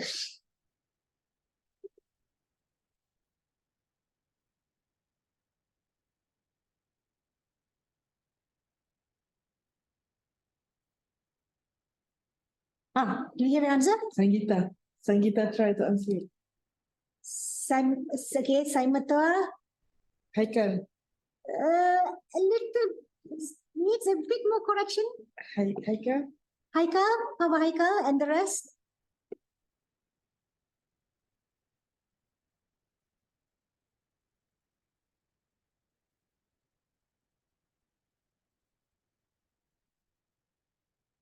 Okay, there, this is your, give me the answer. This is already the clue. Yeah, both of them answered Sematua Elimita. Okay, but I will probably give one who gives you the correct spelling. Yes. Correct the spelling. So, Haikal, faster. quickly correct the spelling. Quickly correct it. I will choose them. Okay. Okay, Haikal. Okay. Etri. Okay, actually it's not Epimerica. It is Cymatoa eremita. Here's the answer. Cymatoa eremita was attached in the buccal cavity of Nemipterus. Right? Haikal Daniel bin Muhammad Rohaiza, yeah? Yes. And then Sangeeta is Sangeeta Nelson. Okay. Never mind, but very good try. I know it's tricky. It's, again, because it's research, I just want to give you an idea of what one needs to do when looking out for research papers, etc. But again, a very good try. I know the case study is a bit tricky, but again, a very good try. Thank you very much for those who got it right. Okay, next one. Okay, the black botch emperor, or also known as ikan aso-aso of the species Lathrinus semicinthus was only known to occur in Borneo. So somehow you and your colleague have a debate and to determine if this is a new species or to be termed as something else.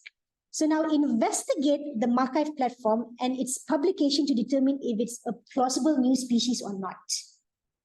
Go ahead, your clue is here. The black botch emperor, ikan aso-aso. Maybe I'll make this bigger now. So it's this fish. So this is the fresh state, but whatever picture that you're looking for under MAQIVE may not be in its fresh state. So those are things to take in mind.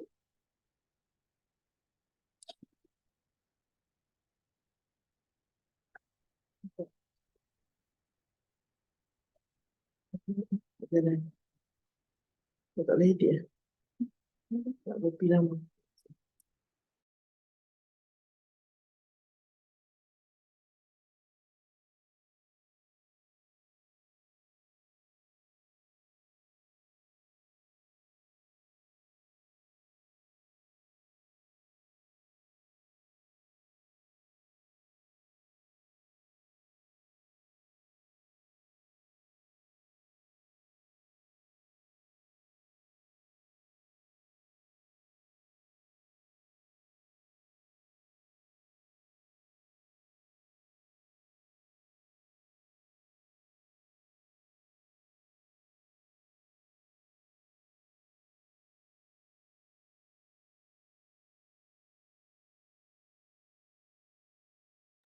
Again, the question is if it's a new species or not, because it is known to occur in Borneo.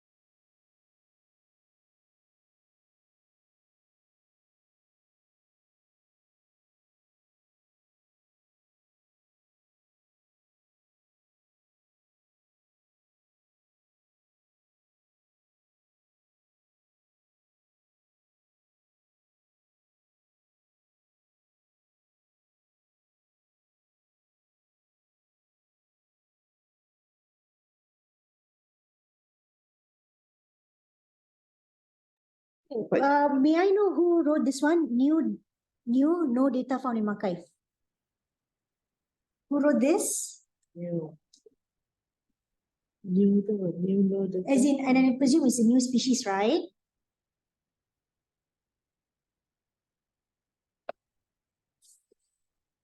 Fawaz, no, it is not a new species and it is widely distributed in Malaysian waters. Okay. You're very right. You're very right. But also, based on what MAQIVE has written, what exactly did is the status of the species? Yeah. Haikal jawab tadi. So okay, Haikal. Haikal is not quite correct. Fawaz, yes. New species or new record? Okay, no, it's not a new species. Okay, but okay, that leads to my next question. Is it? It is not a new species, fine. But is it a new record, or is it not a new record? Or is it a non-type? Or is it a non-type? Yeah. What is it? False answer. Oh, that's No, it is a new species and widely distributed, but in MAQIVE, it's a new record. All right. Fawaz, you are acing this, seriously. expert in MAQIVE platform. You're already an in expert. Okay, MAQIVE. you can come and work over here. Okay, so for everyone who tried, very well done. So what Mr. Fawaz mentioned, it is correct. It is not a new species because it's widely distributed in Malaysia, but in MAQIVE, it's written as a new record. So if you were to check on the platform, oops, yeah, okay. Perhaps I can go under specimens, right? ASO, right? If I just type ASO, that's the correct spelling. So boleh, Okay, orchard boleh. so if you check on this, what it's written here. Okay, this term here, new record. So for those who are not familiar, okay, remember when I mentioned that this species is found in Borneo, okay? So it was first recorded there at the time, and which means that it would probably first be the new species there. So like what Mr. Fawaz mentioned is that, yes, it is widely distributed, but at least because for our peninsular side that it has not been recorded before, it is a new record. So meaning to say that this species is not new anymore because it was found somewhere else, but in our particular waters, it is considered new record. It's different from new species. So again, very well done again to Fawaz. Okay, we got 2 more questions. So this is a sample that Ms. Azarina talked about just now. So I will read it out. So the Chrysostera Magellana saidi has been commercially ranched in Malaysia, and ironically was consumed for more than 160 years, but it was only recently identified as a new species to science. So imagine, you could have been eating this your whole years and you would have assumed to be of a similar species, but it's actually a new species. So now please check on who is the collector and the author who first identified the species and the type locality. So because it's a new species, who was the first author to describe it? And also, where did the author take that particular sample for the holotype?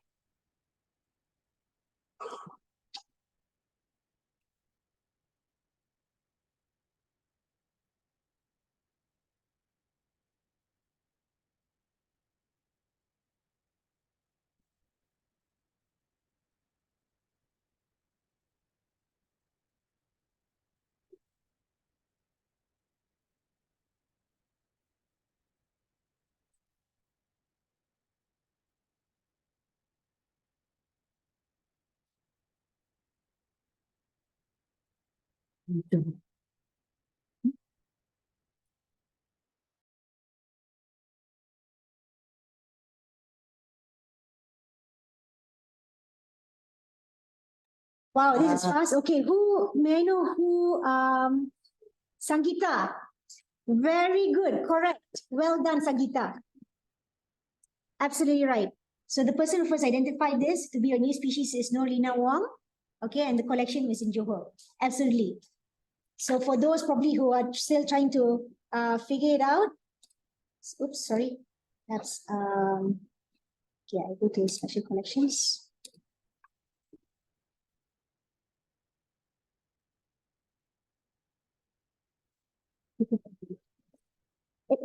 I can also answer. Oh, hi, Kyle. I'm so sorry. It is a tad bit late. Can I actually also use the SRN number to search? Yes. Oh, I can. Okay, so I'll try to speed it up. As in, Or you directly go to Takson Molas. oh, okay, I can go there also. Okay, Is the thank you only very one? much. That's the only one, is it? Okay. So we can Specimen. speed this up by going to Specimen. specimens Takson. or taxon mollusks. And yep, that's it. That's the only answer there. And then click to Okay. see the info detail. So we click, there you go. Correct. Okay, this is what is interesting. I just want to highlight this. There's a term paratype here. So now, the thing with paratype is, so when the collector probably collected this species, the species, it would have collected a few different specimens. So now when the author first describes it from that, say example, there are 5 specimens. So the first specimen to describe it from is the holotype. Okay, the rest of these specimens become paratypes. So Norlina Wang would probably have the holotype in her repository, but she decided to donate some of these paratypes to different repositories, and one of it was to RRC, just so you know. But otherwise, congratulations, Sangeeta, well done. And the last question for today.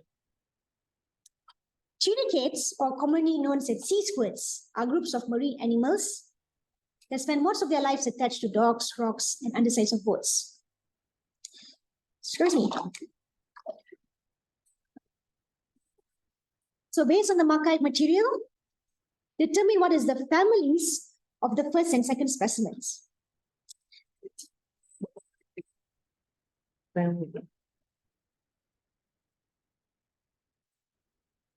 Now with these tunicates, they are very gelatinous, okay, or they call them sea jellies.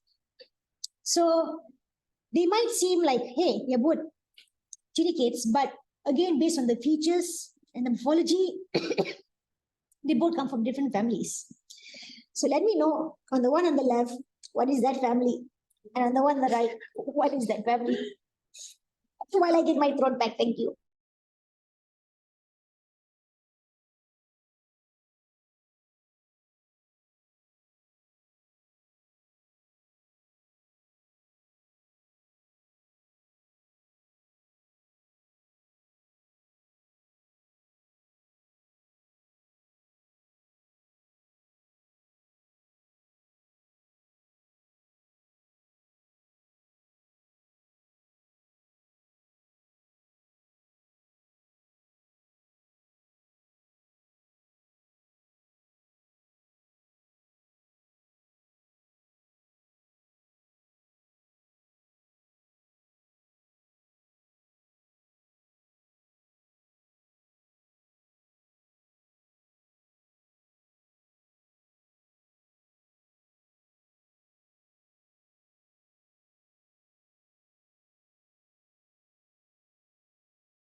All right, we have an answer here from Sangeeta. Very good. Good job.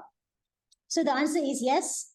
The first one is doliolidid and the second one is Safide. So if we were to look for this, Ms. Azwarina, is there a faster way to look for this specimen?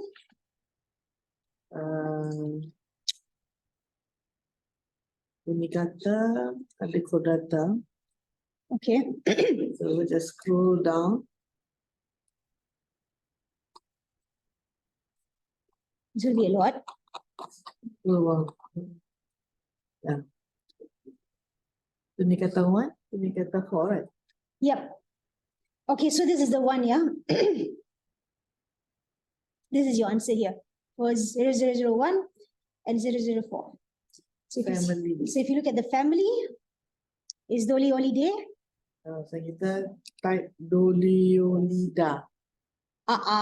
So can we accept? Can we? Do you want to be nice? Sebentar. Doliolidae. Did she get Maybe the? missing E. Did she? How about this one? Salpidae, yes, correct. Okay, so she missed an E. Okay, never mind. We'll close an eye, but for taxonomists, we are very particular with spelling. So do not make the same mistake again, yeah? But otherwise, well done. And I think we've come to the end of our session. Okay, so well done to everybody who participated. Thank you so much. So I shall stop sharing. And okay, so we already have the post-survey workshop for this session. And you may fill this up, and we will look forward to Dr. Afiq's session later. Dr. Afiq, would you like to let us know whether you would like to start by 2 or later? Yeah. Hello. Okay. So sorry, I have like so many tabs open. We can start at 2 later. So I hope everyone gets. So now we understand. Oh, let me turn on my video. We Speaking about turning on your understand. video, we're Yeah. also going to, well, after you're done, we're going to take a photo session. So please be ready to stand by to take photographs, yeah? Yeah, that's to everyone. Okay. So everyone, okay, we understand that we are working with the platform itself. So my session later will be more on basically if you are not a researcher, how else can you use this? So I hope you guys call in more people in. We can use the platform. We're gonna use a bit of the Jamboard. So I hope you have your screen split. Screen split. Yeah. So we have one side of the video and one side with the presentation and all that, and one side with your MAQIVE, or I'll probably be using Mentimeter as well. So let's try to be more proactive, but also like get your brain ready to brainstorm. So Bring a lot of basically, sugar and popcorn. jangan sugar too much, later you crash before the end of it. So let's hope the whole idea for our session, for my session later on, is we are going to brainstorm some ideas on how we will use it for fun. So just now you learn how to use it, you understand how it works, but now let's try to take it to a more fun level for everyone to be able to access it in a bit. So hopefully you guys are ready. Get your food. I also am so hungry. We'll see you at 2 o'clock. 2 o'clock, yeah? Okay. Yep. So before that, can Yep. we please turn on our cameras to have a nice photo shot? Of course, the team, without you guys, no way, no go. So let's take a photo. Come. Highlight, photo.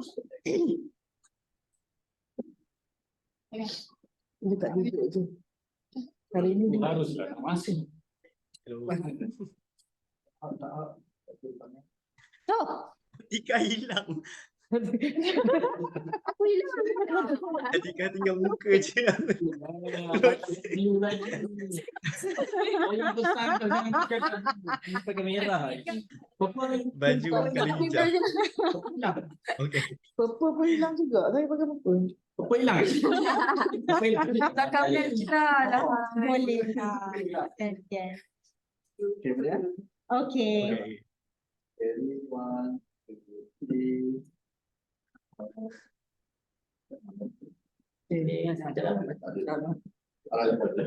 Number 1. Then number 2.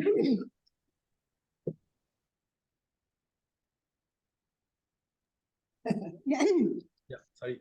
Okay.